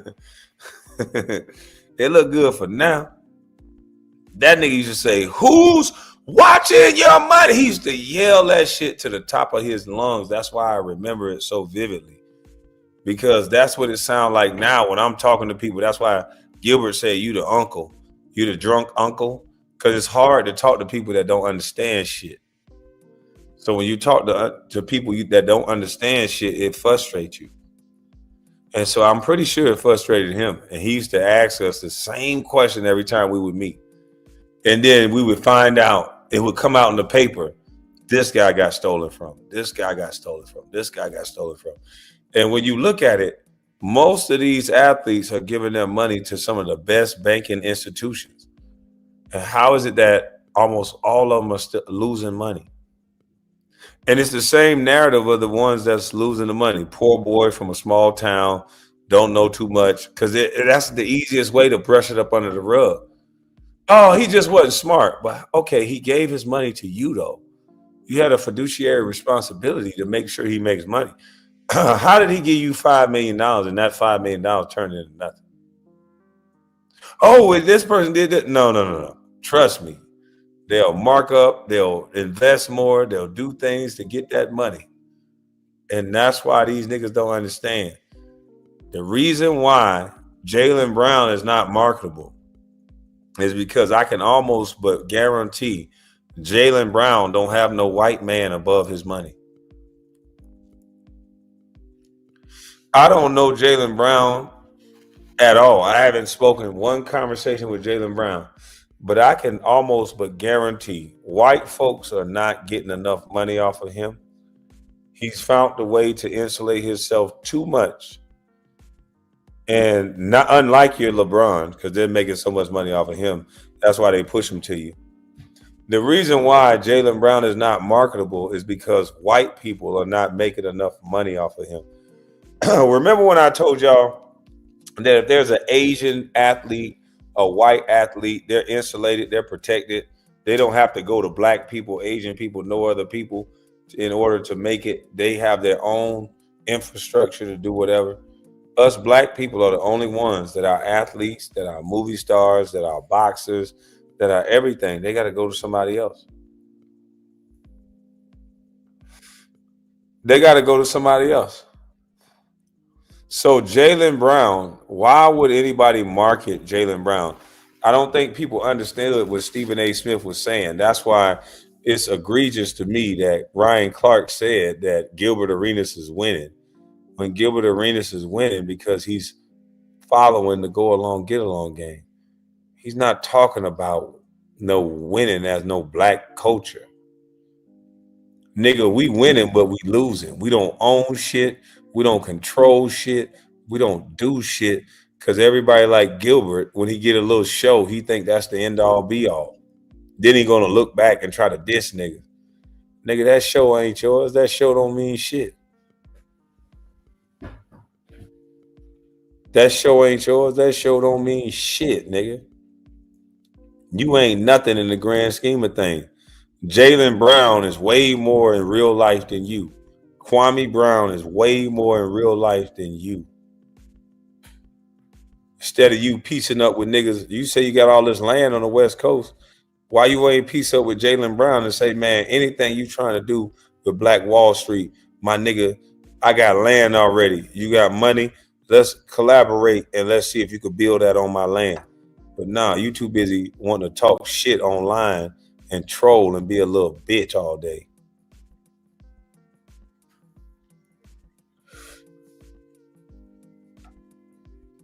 Sad what you become.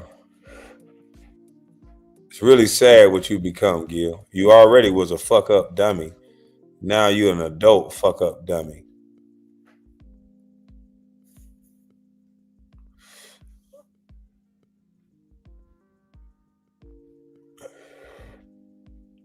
You haven't done nothing that pushed the needle, but you trying to talk down to me because you do what? Make money?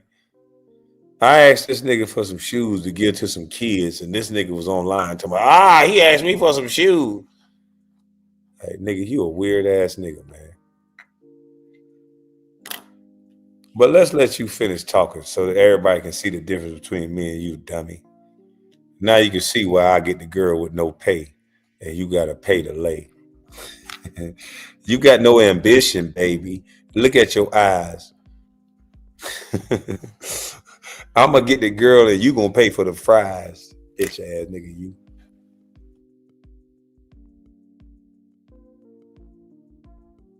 But you're sitting on $100 million.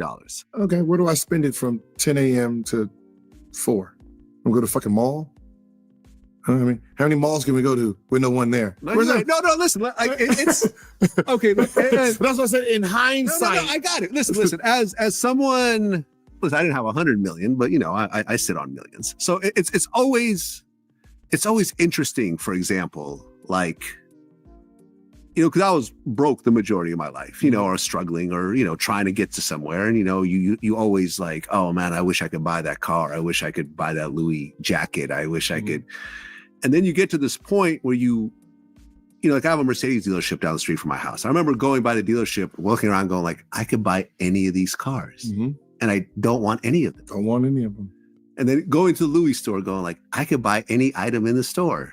I don't like anything here. So And it's a weird, like, what I'm saying? And this is not me talking down on people. This is just the reality of once you hit certain financial levels. It's like all this stuff that you dreamed about having all these years, when you suddenly can have it, you're like. And this is where Vlad TV comes in with the extra brainwashing. Oh, yeah, when you hit certain levels, you just get complacent. You don't give a fuck. Well, how come Bill Gates ain't never hit that level? Huh? How come, what's my man name, Biz, that you always talking about, be afraid, Warren Buffett? How come Warren Buffett ain't hit that level yet? This man damn near dead, and he's still, I ain't gonna say that, this man damn near 100. He's 90-something years old, still progressive in the market, buying shit like he got a future or something. How come Warren Buffett ain't hit that level yet? How come that Vlad TV tried to perpetuate a cycle like Gilbert was right about what he said? He didn't say, no, young fella, wait a minute, Gil. As an older man, you have $100 million. Let's not talk about retail, because Gil, the only thing he knew what to do with his money is go be a consumer. They always talking about black folks don't got no money, but look at what this rich nigga was always talking about, consumer. He didn't know he got enough money to buy the mall, to buy a whole strip mall. And now everybody going to his strip mall. Now you put you an office in that strip mall, and now you, the landlord, you got something to do. You making sure your strip mall ran the way you want it to be ran. Now you adding in other stores, you taking away stores, you making a business plan on what you want to do. But no, you just going to the mall to buy shit. Don't know you can buy the mall. That's why they love dumb niggas like you.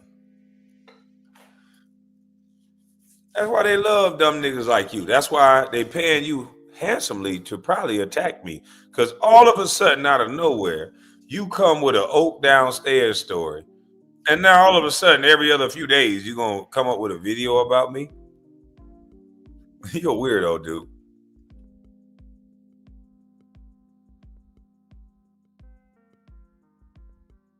Once you've done it, now let's take away your job. Once you've done it, done what? How many hotels you own? How many properties you own? You talking about let's do land for land. Fuck land. Land don't make no money. Grant Cardone was talking about how many doors he has. Grant Cardone was talking about buying units with 300 doors. Do you know how much residual income that is, Gilbert Arenas? When you buy a property down in Florida that already has 300 doors, sir? You talking about some NBA residual income. You talking about no fall off. You talking about you could fly to a different state to meet with the management company of that said group. And you have all kind of shit to do. But no, you want to sit there and have a conversation with Vlad TV, somebody that know he got a large urban population. So he got the sound bite of how stupid your dumb ass sounded. And now he want to make sure everybody brainwashed. Yeah, because I can have all these liabilities. I can have all these cars. Yeah, well, you're done there and you can have all this jewelry. He wasn't trying to tell you about no turnkey property, though. He wasn't trying to tell you about, hey, you could be building a subdivision, Mr. Arenas. All that land you talking about, nigga. See, he ain't tell you about none of that other shit. He let you go with the narrative that's all you should have been thinking about was retail. You dumbass nigga, you. And you wonder why they keep asking you questions about me. You stupid fuck. Yeah. Now let's take away your outlet, what you do to be able to be like, hey, I'm good. no matter how much money you have, if you don't have it, that's why when you hear someone, they'll be like, yeah, my parents still work. My dad just loves to go to work. That's what's keeping him alive. Oh, absolutely. Right? Same thing. Absolutely. You have to have a purpose. You're right. You take that purpose away. If you tell me, because you know, I mean, it's an interesting question. Like, listen, I'm going to turn 50 next month. And it's like, do I still love what I do? Now, not all parts. Mhm.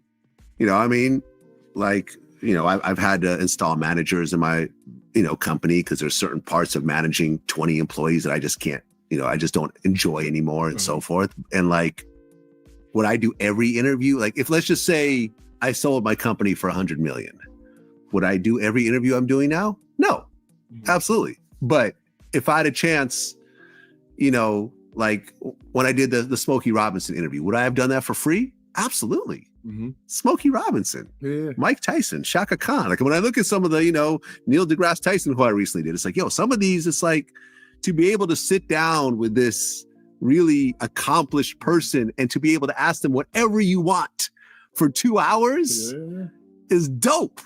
Like I get so excited for these kind of interviews. But would I do every interview like with every regular guest and everything? No, probably not. Now, what if we take that from you? Right? We take it from you. You cannot interview anyone else. And then you can't interview no one else. Yeah. First week, 2 weeks, you're like, yeah. And then after, when everything settles and you're sitting there like, fuck.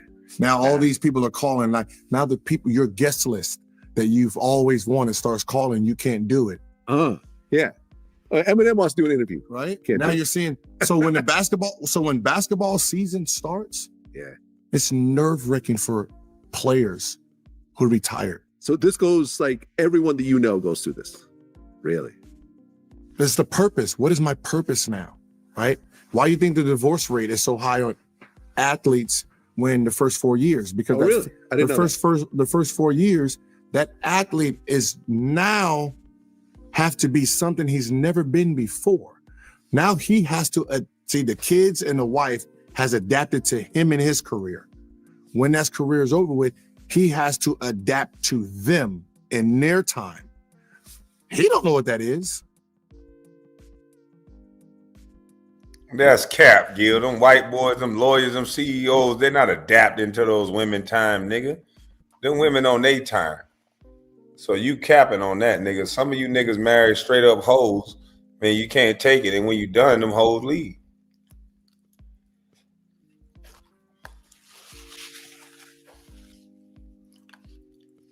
Just tell the truth, Gil. Some of us niggas marry straight up hoes. And when the money gone, they gone. Just tell the truth.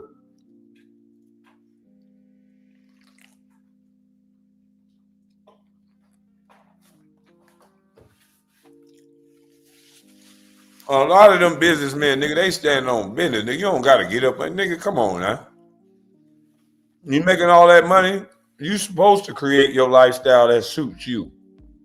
What are you talking about? I know athletes that homeschool their kid. He talks so matter of fact, like everybody did the same thing he did. Now you got an arrogant mentality, big dummy. Driving up the 405 and you ain't stopped by the courthouse not one time. You talking about how much land you got. Let's see how much money you done made off any of your property. It don't sound like you know how to flip them motherfuckers into nothing.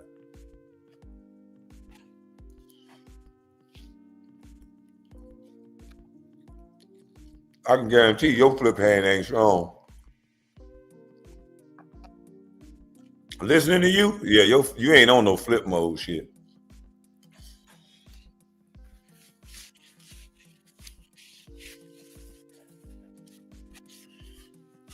Knowing you,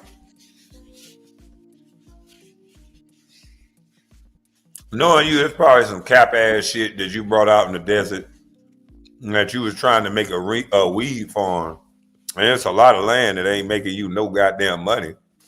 But if you talking about some land you done turned into some money and making some money off it or done made some money off of it, oh yeah, I think I'll accept that challenge. What we betting on it? I ain't talking about you buying houses and selling off all your shit, because I think that's what you did.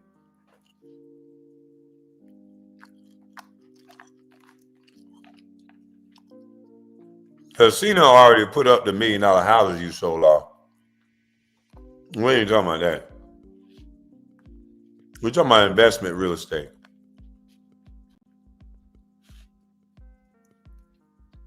Since you want to go there. We ain't talking about just your weed farm, a bunch of land out in the middle of the desert doing nothing. Salute, KB. I was under the assumption that Ryan and the Pivot wasn't entertaining the negativity of our people behavior, Ryan. Salute. Well, they falling up under Gilbert's narrative that it's about basketball. And that's unfortunate. Because that ain't why Gilbert upset and the people like him upset. They upset because they think they're actually somebody. And without mentioning my name, they're nobody's online. There's somebody when they play basketball, but Gilbert's online presence was not that great, especially not on YouTube until he mentioned me. So Brendan Haywood, same thing.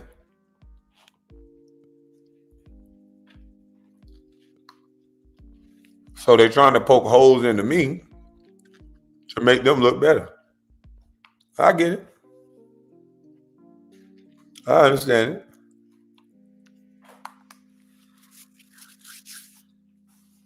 But Gil, we got another video.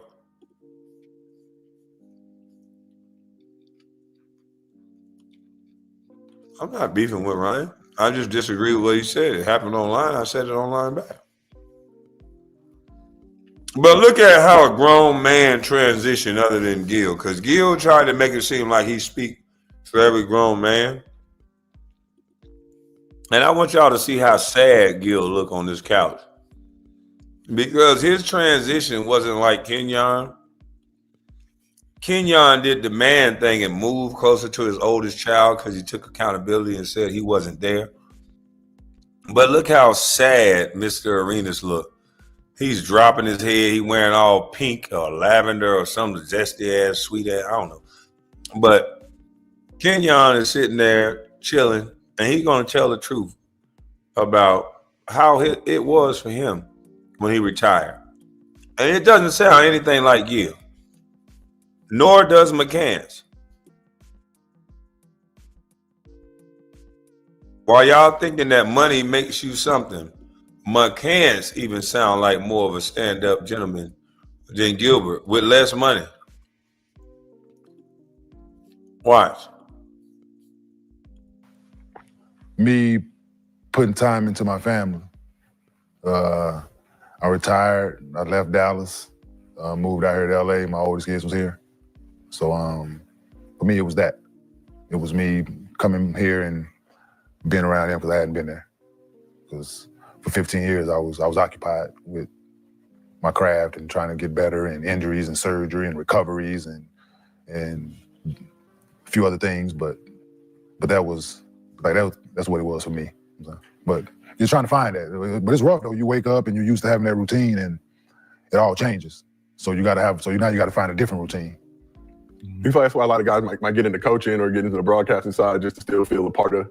You're gonna get into something. Yeah. It's negative or positive. You're gonna get into something if you don't find something to occupy your time. Yeah, for sure. So whether it's that, whether it's what we're doing here, whether it's coaching, whether it's some guys going to it thinking they want to be a coach afterwards, or some guys figured out why they're doing what they want to do after, and they do that. And well, yeah, for a lot of guys, they don't figure it out.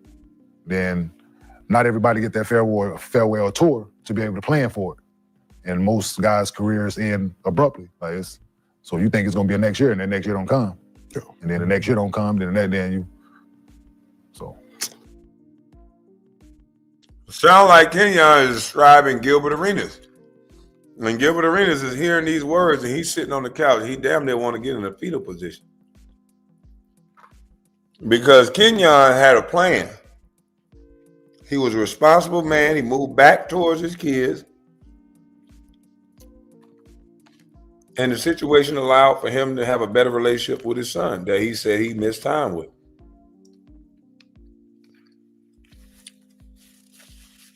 Gil, I don't know where his kids was, but he was playing in traffic. For 365 days, he would ride up and down the highway. Now, this is Gil's words. This wasn't my word. Gil was riding up and down the highway for a whole year.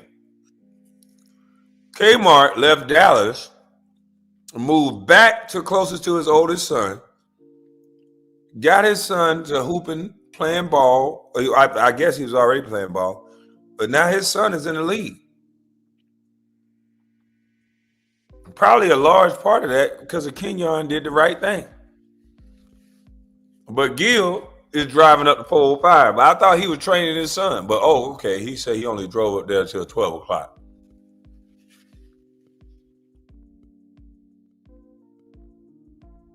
So, Shaw, what's the hardest part about going from being an NBA player to a regular citizen, gym pop, as we call it? Man, didn't last long for me. You know what I'm saying? I've been broke all my life, so transition was very short-lived. And as far as being a civilian, I ain't never really ever been that. Never think I'm going to be that. The light shines on me very brightly. So regardless of material things, Man, now I know why I like Rashard McCann.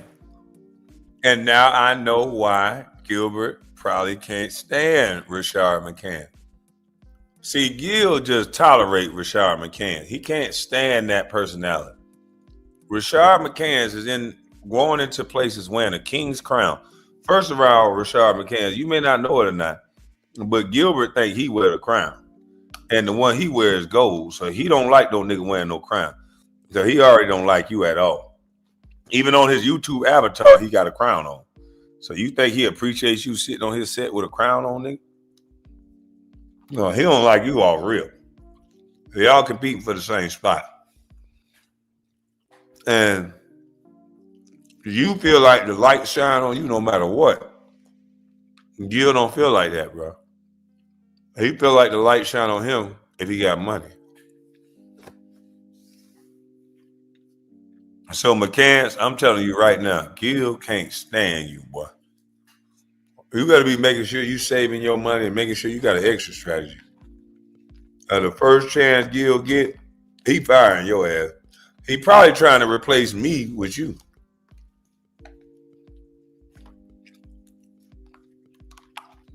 You know what I'm telling you.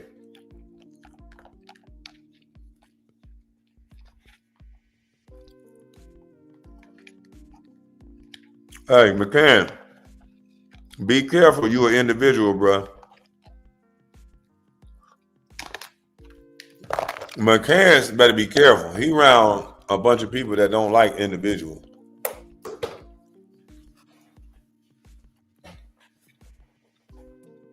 I'm telling you right now, McCann is too much of an individual to be in the industry. This nigga too loud. He'll wear a crown. He'll wear chains, and he'll try to make individualism look good.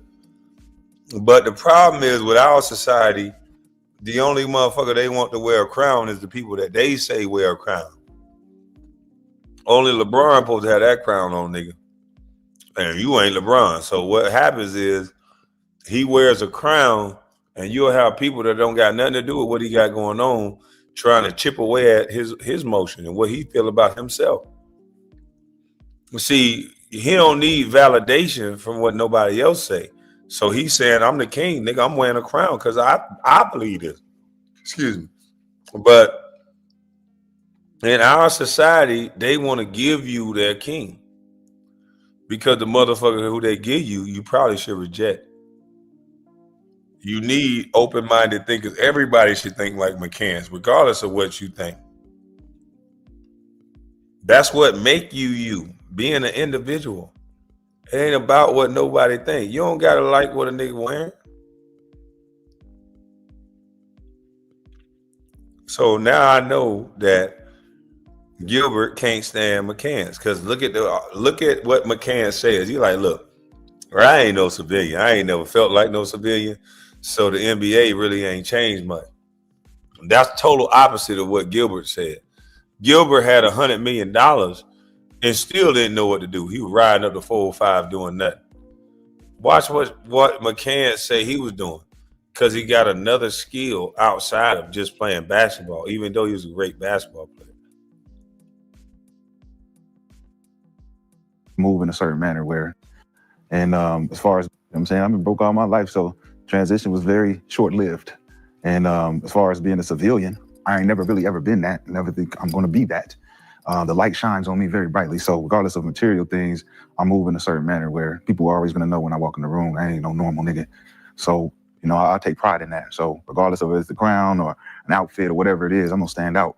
And when you do, you know, find yourself, you know, not being able to be in association no more, you got to associate yourself with something else. And I've always surrounded myself with other things and kept myself busy. I just finished my 4th book.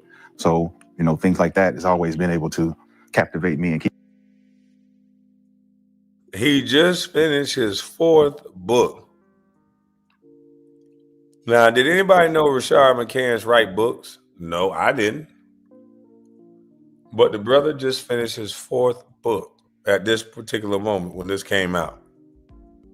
You think Gilbert wrote a book? Think he took the time to write a book? No, he's driving up the 405, killing time. Keep me busy. So, you know, what Nick's saying, it makes sense for guys that don't got no real ambition. You know, you want to sit around and wait for things to happen for you just because you're a part of something.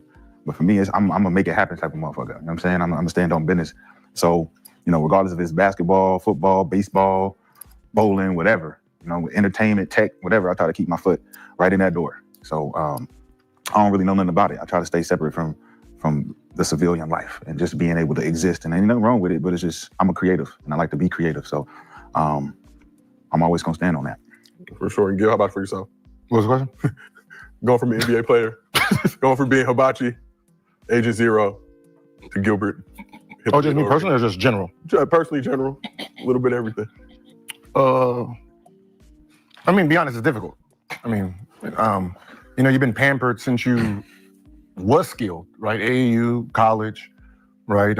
High school, like you've been put on a pedestal, right? So, you know, most of the time when motherfuckers get to the NBA, they've never even done laundry before. When they got to college, somebody was doing their homework, somebody was doing their laundry, and then you get to the NBA, you on your own, right? For the first time. So when you get to the NBA, most of these people are they're on their own for the first time, trying to figure out how to be an adult with all the money in the world, right? So what the fuck?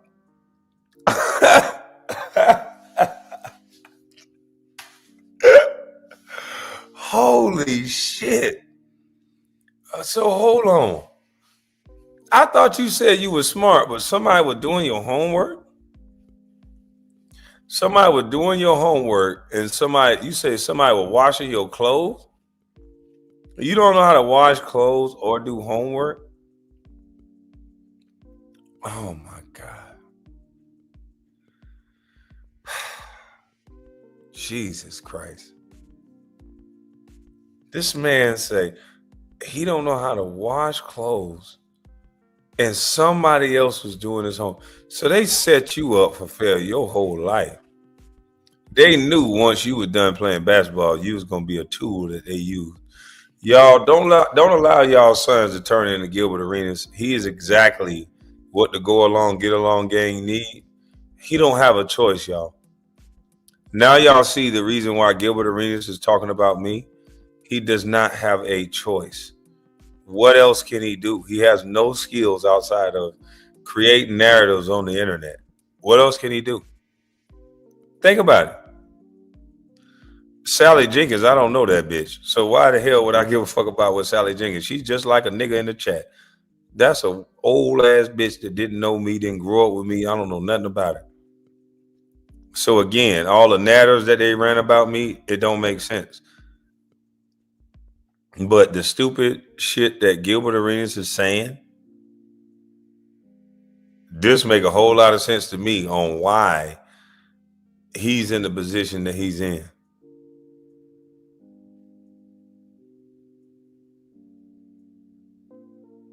Express Line Love is 2 p.m. here. I'm at work. Yeah, it's 2 p.m. What's wrong with that?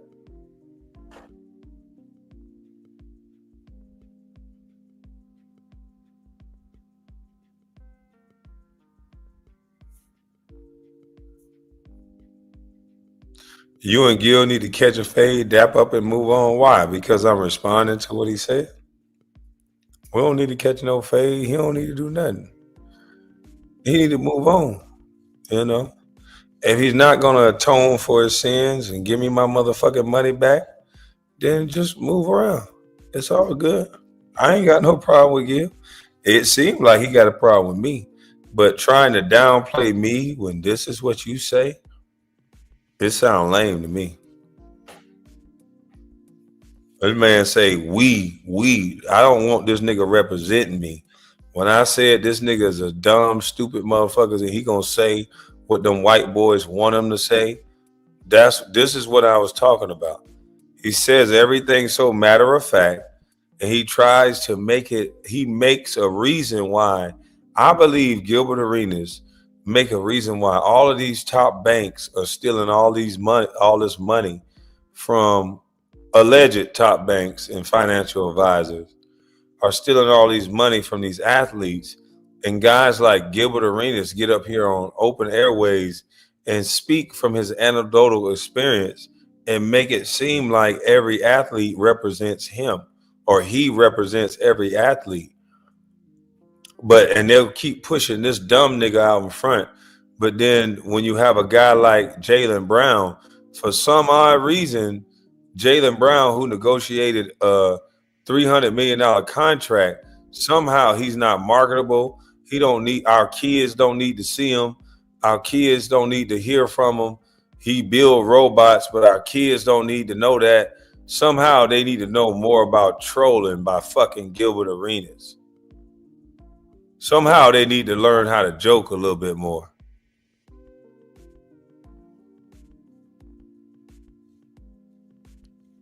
No, it was him. He said he didn't know how to wash clothes, trying to speak for every NBA player. He said, we.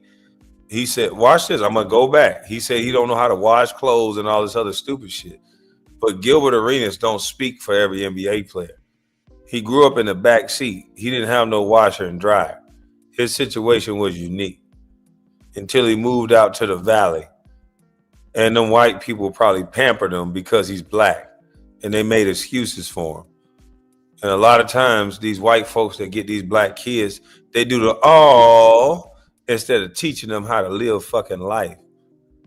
And that's why most black kids need to be with black parents so they can prepare them for what reality is going to be. And no one cares or gives a fuck about your all when you're an adult black male. So Gilbert Arenas is stuck in a time capsule and he does not know how to grow up. This is Benjamin Button in reverse. You're talking about how much land you got over me, but how many land deals are you in with the friends that you're around? Because that'll be a flex to me. How many land deals are you in with the men on that couch? Probably none. Lonnie Love, what you got going on? You got nothing else to do? Are you out of somebody cash out Lonnie $10? She probably out of money for that cheap beer.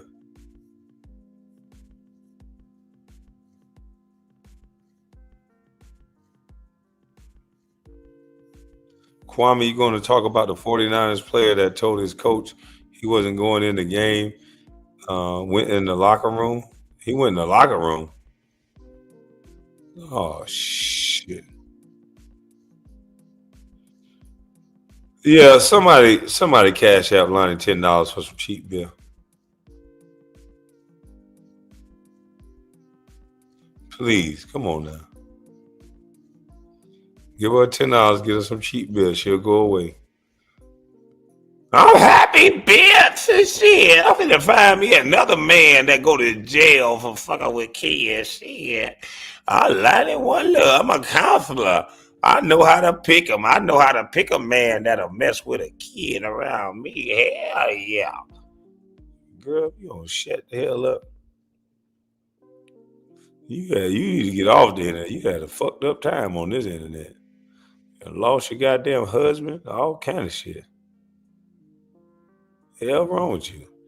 Had a nigga talking to you like a dog, an ugly ass, bald head, goddamn pedo, that were talking to you like you wasn't nothing. And you sitting up here giving some advice. If you don't sit your ass in the chat, you should chat with all question marks because everybody need to teach your ass something. The only thing you need to be typing in the chat is question marks because you don't got the motherfucking answers. You lost a husband for a fucking pedo. The hell is wrong with you? Now you in the chat thinking we gonna let you get over that? Hell no. Nigga told you to goddamn do all kind of stuff. You let a nigga come and talk to your husband? Come on, man. You doxed him, so he doxed you too. You let this nigga talk to your husband. You let a nigga talk to your motherfucking husband. What kind of sloppy ass woman you is that you let some shit, you let your little stupid ass immature shit reach back to your husband? What kind of immature woman are you? You need to find God, young lady. That's what you need to do. You need to find God.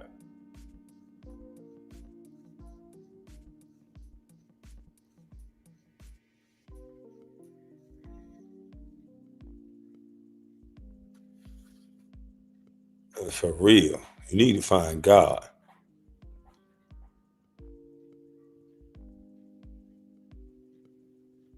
You always got something to goddamn say. I don't gotta find him. I done been baptized and I'm saved, boo-boo. But I ain't up here trying to dictate what's right and what's wrong like you doing. With the background you got. Girl, stop. I'd have been just putting question marks in the chat. Should anybody give me some advice? Shit. I don't know how to keep a man. I don't know how to keep even no side man. One that's even a pedo. Shh. Girl, stop. You got to make better choices. You better stop eating them TV dinners and make some real food, and then you can think a little bit better. But let's keep Gil going.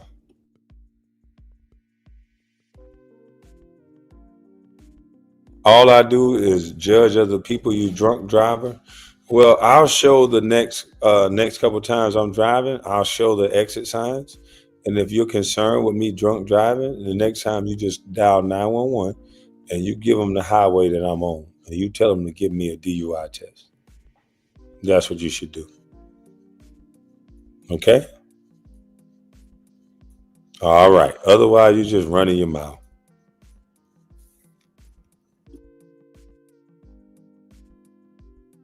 So you fly in private, you're doing all this stuff.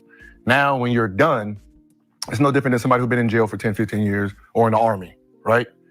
You didn't have most players didn't have plan Bs, right? We're Superman, right? So when we're done, one, we didn't know we were going to be done, right? So we sitting around trying to work out, and then it becomes a depression. It becomes a depression because everything we know left, right? The money doesn't matter. Listen to how this nigga sound. Everything we know left. So where did this nigga kids go? Everything we know left. We don't know how to buy land. We don't know how to cultivate land. We don't know how to buy real estate. We don't know. Gil, everything you know left, dummy. Don't tell me everything I know left. I'm not gonna let that stand, sir. Everything I know didn't leave me. I'm sorry. Yeah, I'm responsible for this. No. Everything your stupid ass know left. That's your bad. That is your fault. You didn't broaden your horizon and you didn't further your education with all that money you got. That's your fault. That is not anybody else's fault. You had the money to learn a trade. You had the money to educate yourself in school. You had the money to do whatever you needed to do. You chose to chase girls and talk about Drea in the backseat and all this shit you decided to do. That ain't got nothing to do with nobody else. Stop going on these white boy platforms speaking like you speak for all athletes. Kenyon Martin was right about you, nigga. He said he went to go get with his family. You had your family, or did you break up with them too? Who timed out Lonnie? I ain't timed out Lonnie. What the hell I was timing Lonnie out for? I'm making content out of Lonnie.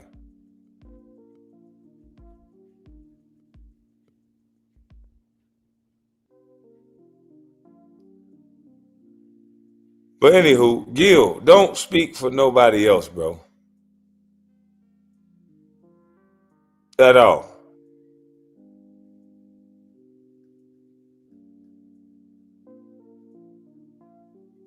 Y'all timed out my main account. Who did? Who the hell gave you 5 minutes? What you said? Well, let's let him finish, man. At that point, right? Because the only thing that money does is get us in trouble. So most guys' habits, those bad habits, drugs and gambling, that happens usually when they're done because they're trying to fill the void of practice and games, right? So, you know, the first year you don't notice it because, you know, you still. Now, I agree with that part where he said you trying to fill the void of the practice in the game. So the practice was easy. You get your ass up, go work out in the morning.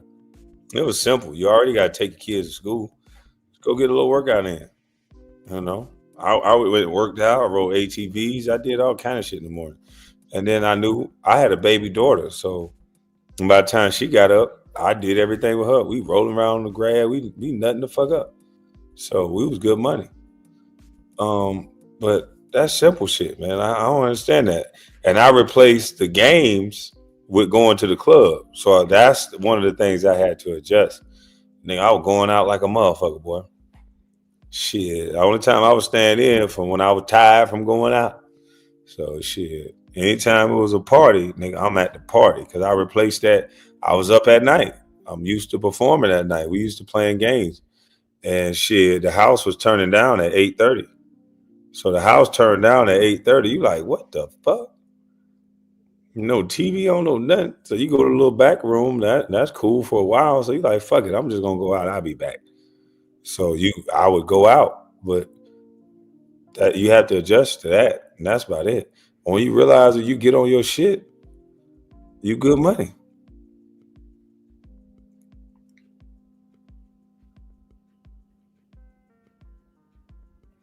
Kawhi, who got arrested for a DUI? Kawhi Leonard? No, he didn't get arrested for a DUI. You're saying I got arrested for a DUI?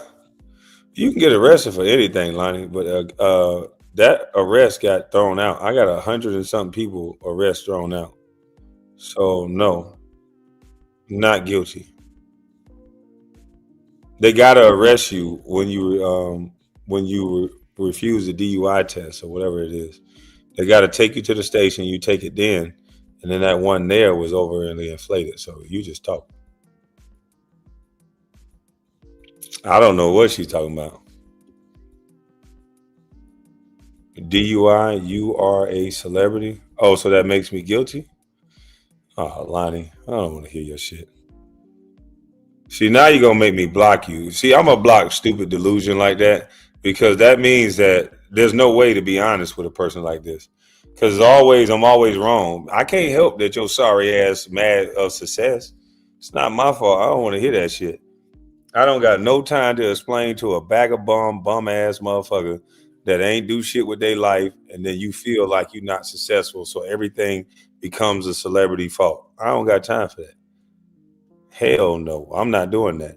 Because whatever you do in life, whether it be a school teacher or whether it be whatever you feel like you wanted to do, if that's what you dreamed of doing, then can't nobody else's success make you feel bad about your shit. How somebody else's success gonna make you feel bad about what you wanted to do?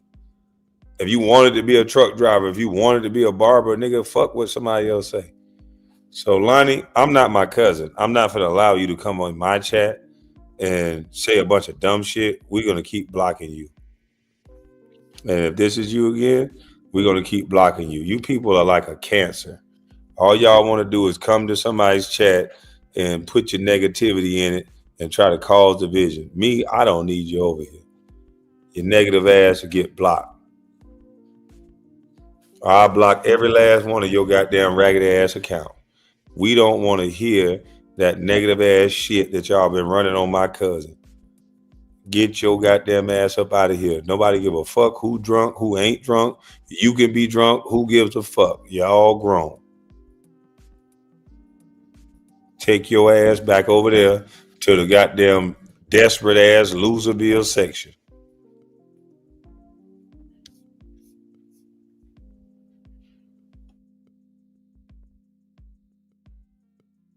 It was like, oh, I'm this vacation season in, I'm on vacation. Season come around, I'm still working out, still getting ready, waiting for the call. When reality kicks in that you ain't going back no more. Now it's like, all right, who are you? Right. I was a basketball motherfucking player. Now who are you? Who are you? Bitch, I don't know. I've been a basketball player since I was 10. Mm-hmm. Since I was 10. Like I'm 10 years old. So 10 to 35, but 20 something years of being a basketball player. Rules, structure, this. Now you're saying, all right, have fun. Whose kids are these? All of them? They all mine? You sure? Mine? Man, he looked like mine, but I don't. Whose kids are these? All right, have fun. Whose kids are these? All of them? They all mine? You sure? Mine? Man, he looked like mine, but I don't. Oh, okay, they all, okay, all right. All of them. How old are you? Damn. When I have you? 2000, okay. A long time You ago. start trying to figure out now you're trying to figure out how to be a dad. Yeah, you. So did they live in separate houses or some shit when they were playing? I don't understand this shit. But like I said, Gil, you don't throw rocks when this is the shit you said on the internet, man. Please don't throw rocks after you said this, bro. Like, come on, man. You talking about who kids are these and all this shit you saying. This ain't what I said. This is what you said. So all I'm saying is, bro, there's a lot of people that transition better than you. Your transition sounded like it was horrible, and I'm sorry to hear that. But stop getting on these airways and making it seem like everybody else is like you. And you don't got to try to disrespect me. If you don't agree with me digging holes, I'm gonna be cutting down trees next month. I got 140 trees roughly. I ain't count them all yet. I think it's a little more. Then I'm gonna be cutting out the way, and then I'm gonna be digging a retention pond. So I'll be doing that too soon. And I hope that's okay with you. I hope it doesn't hurt you or make you mad in any way. I hope you don't look at it and say, that ain't some shit I want to do, because I never asked you to do it. So I hope it don't offend you in no type of way. You feel me? So, yeah, that's just something I'm doing with my time, if that's okay with you. Hey, somebody get Blizzy the fuck up out of here. Give him 86K. Blizzy, we don't want your kind interrupting my chat right now either, nigga. Give Blizzy an 86K.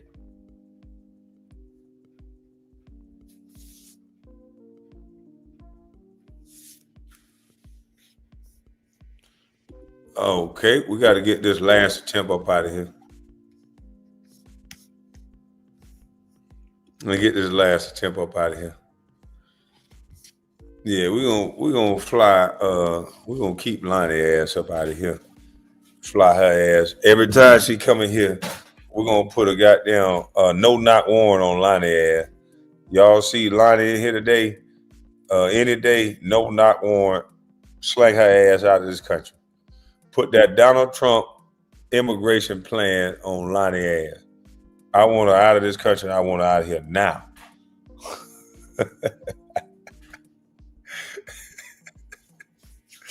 I want her out of this goddamn country. I want her out of this country now. You hear me? Shit.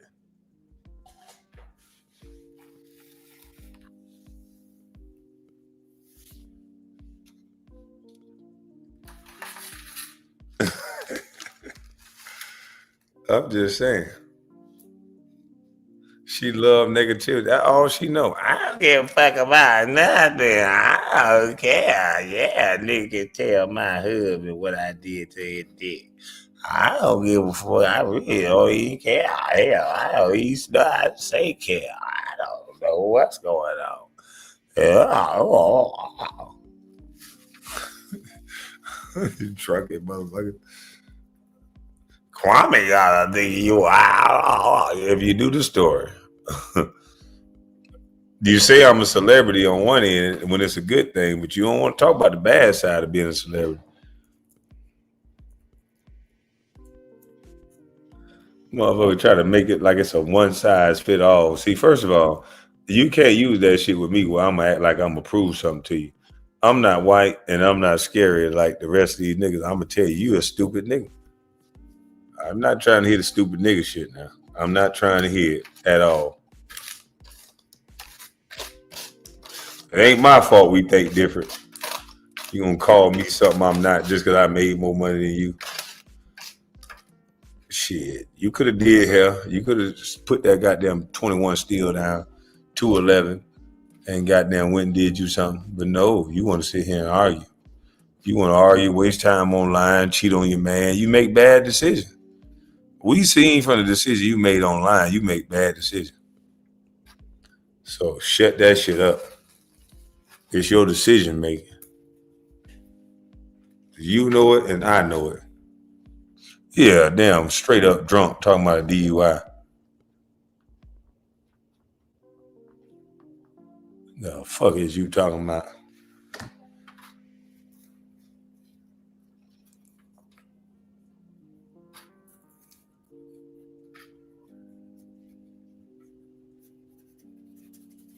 I'm a high alcoholic trying to bring up DUI. A DUI that I don't even have. These motherfuckers listen to this clown ass Gil. Better look up William Bubba Head, motherfucker. When I tell you, when I be telling people real life though, they be getting mad at me because when I be saying that real life shit, they don't ever go over it. Motherfucker William Bubba Head wrote the book on DUIs in the state of Georgia. That's who was over my case. I don't know what the fuck y'all talking about. Y'all just like to talk. Y'all like to hear hearsay. I get it though. Y'all like talking, and then when a nigga come with that real life shit, y'all just get to arguing and get mad.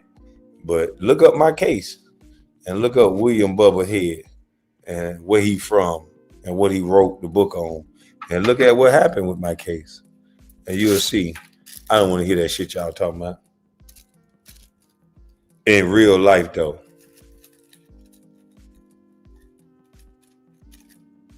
See, y'all just like to talk. I ain't getting no motherfucking DUI. They talking about some shit that happened years ago. And this is all they can talk about. These motherfuckers are infatuated with me. And it's quite hilarious though. But even the shit that they're infatuated with, they wrong about. All this shit is, how they say it's Googleable.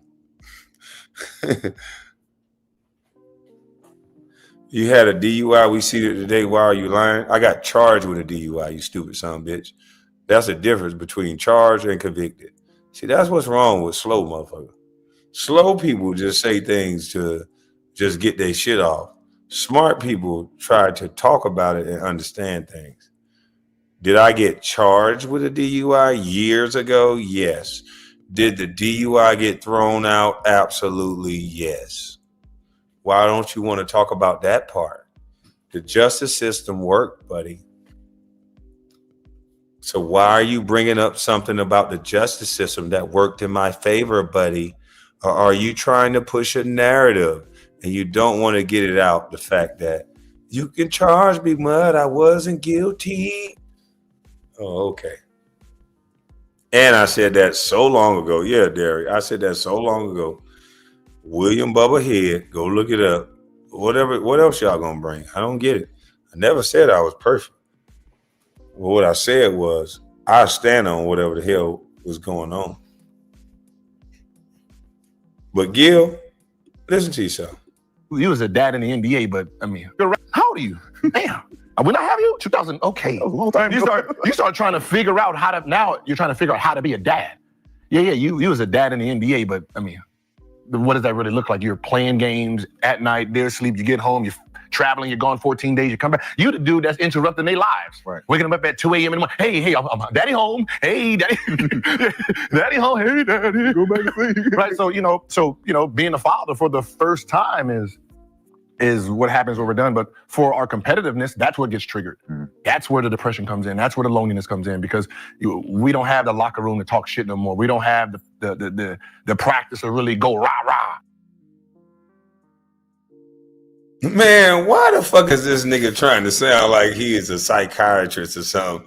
Like, nigga, what the fuck are you talking about? How are you a dad for the first time? This is your fourth child? What the fuck are you talking about, Gil? You got like 4 kids. And if you retired in that time, all of those kids were there and live and well. So how are you a dad for the first motherfucking time? Where were you at after practice? You talk about a 14-day road trip. That's the West Coast swing. That happens one time a year. Imagine a nigga trying to make a point off something that happens one time. Our longest trip of the year is the West Coast swing, where we go play all of the teams on the West, and we're going for like 14 days. But a lot of these trips, especially living in DC, you go to play New York, you could take your family. You go to play Philly, you could take your family. They could jump on the train. You're playing right there in DC. You going to Chicago, hour flight for your family, whatever. Nothing. He making it seem like you can't have a family and play in the NBA. That shit is corny to me. You sound crazy, nigga.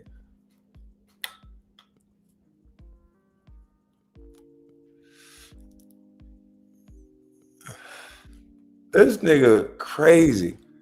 That shit don't make no sense he talking about.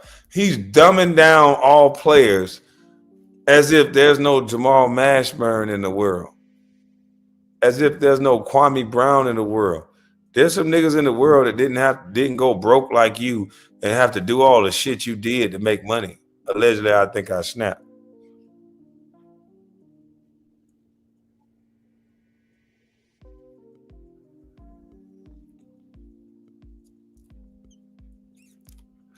There's people that went broke just like you, Gil, and they did other things to make money. That was a stand-up guy way.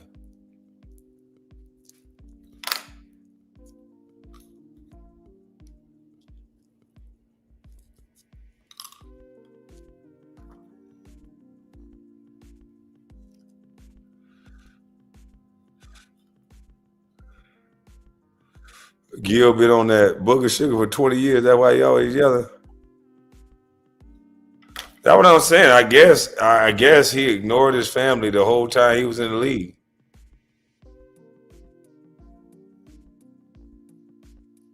I could have sworn Josiah asked him, how is it like for him, not them? Gil done turn French. Yeah, we. It's always we. He's trying to signal to the white people. I'm telling you. He's trying to make it seem like this is all what we're like. And he goes viral saying this type of shit. They make sure Gil go viral because he knows how to say shit to make us all look bad. Gil, everybody's transition is not like yours. Rashad McCants didn't make the money you made, wasn't in the league as long, but it sounded like his transition was better than yours. He was like, nigga, it was short-lived anyway. I always been a broke nigga, so he was doing what he'd been doing. He was still getting the same girls he would have got if he had the millions of dollars of it. He didn't. He was maybe not moving around like he wanted to, but he was moving forward while you was just riding up the 405.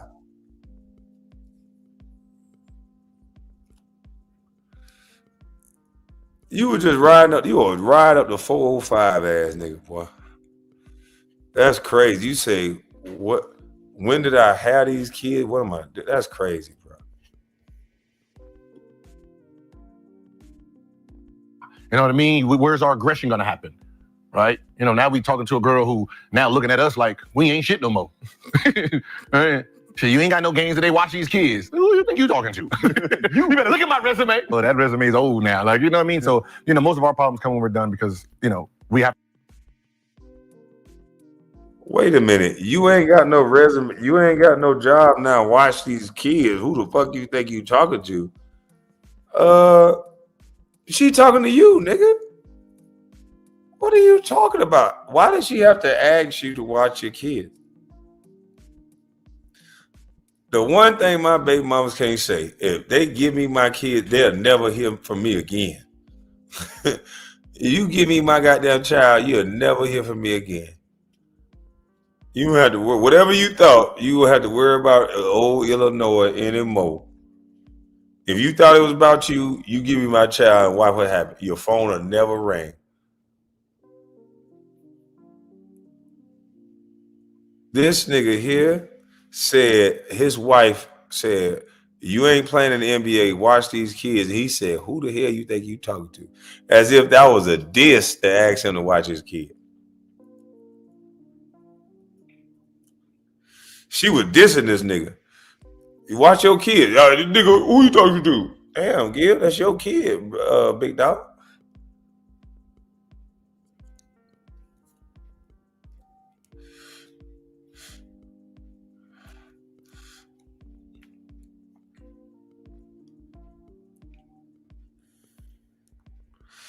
I had one of my sons say some shit to me. So I'm the real thing in real life, Gil. I teach manhood. I had one of my sons say some weirdo shit to me.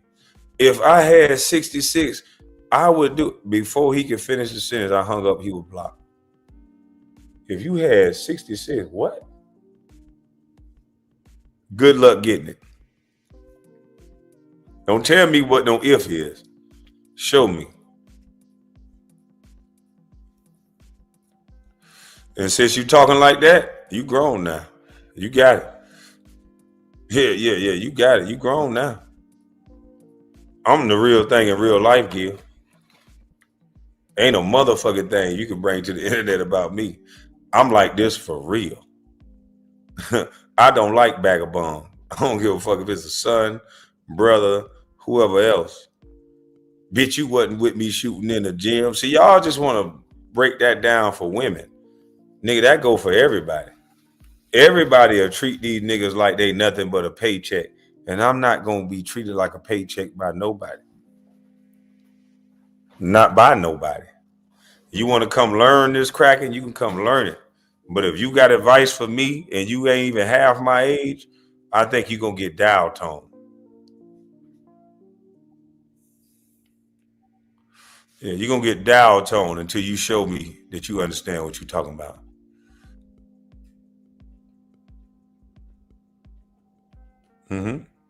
I don't listen to no children that don't know shit. You supposed to listen to me. It's a privilege to have a father, despite what your mama told you. You're going to see that, what I meant soon.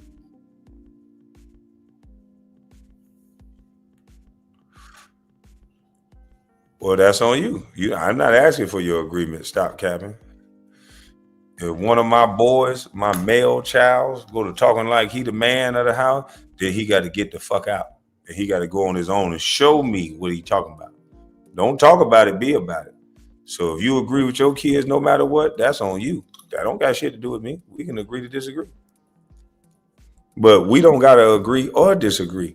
You handle your family the way you handle it, and I'll foster mine the way I handle it. That's how men do it. You ain't got... I'm just sharing this with you, nigga. I didn't ask you your opinion.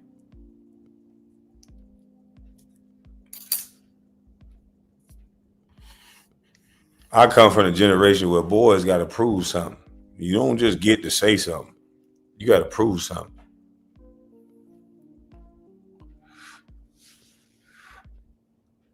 That's why a lot of these girls frustrated now. Be hand-me-down ass nigga. These niggas want to be hand-me-down from what somebody else done created. No, don't be no hand-me-down. Create your own shit so you can respect it better. Life will respect you better. Don't be no hand-me-down. But listen, I gotta go.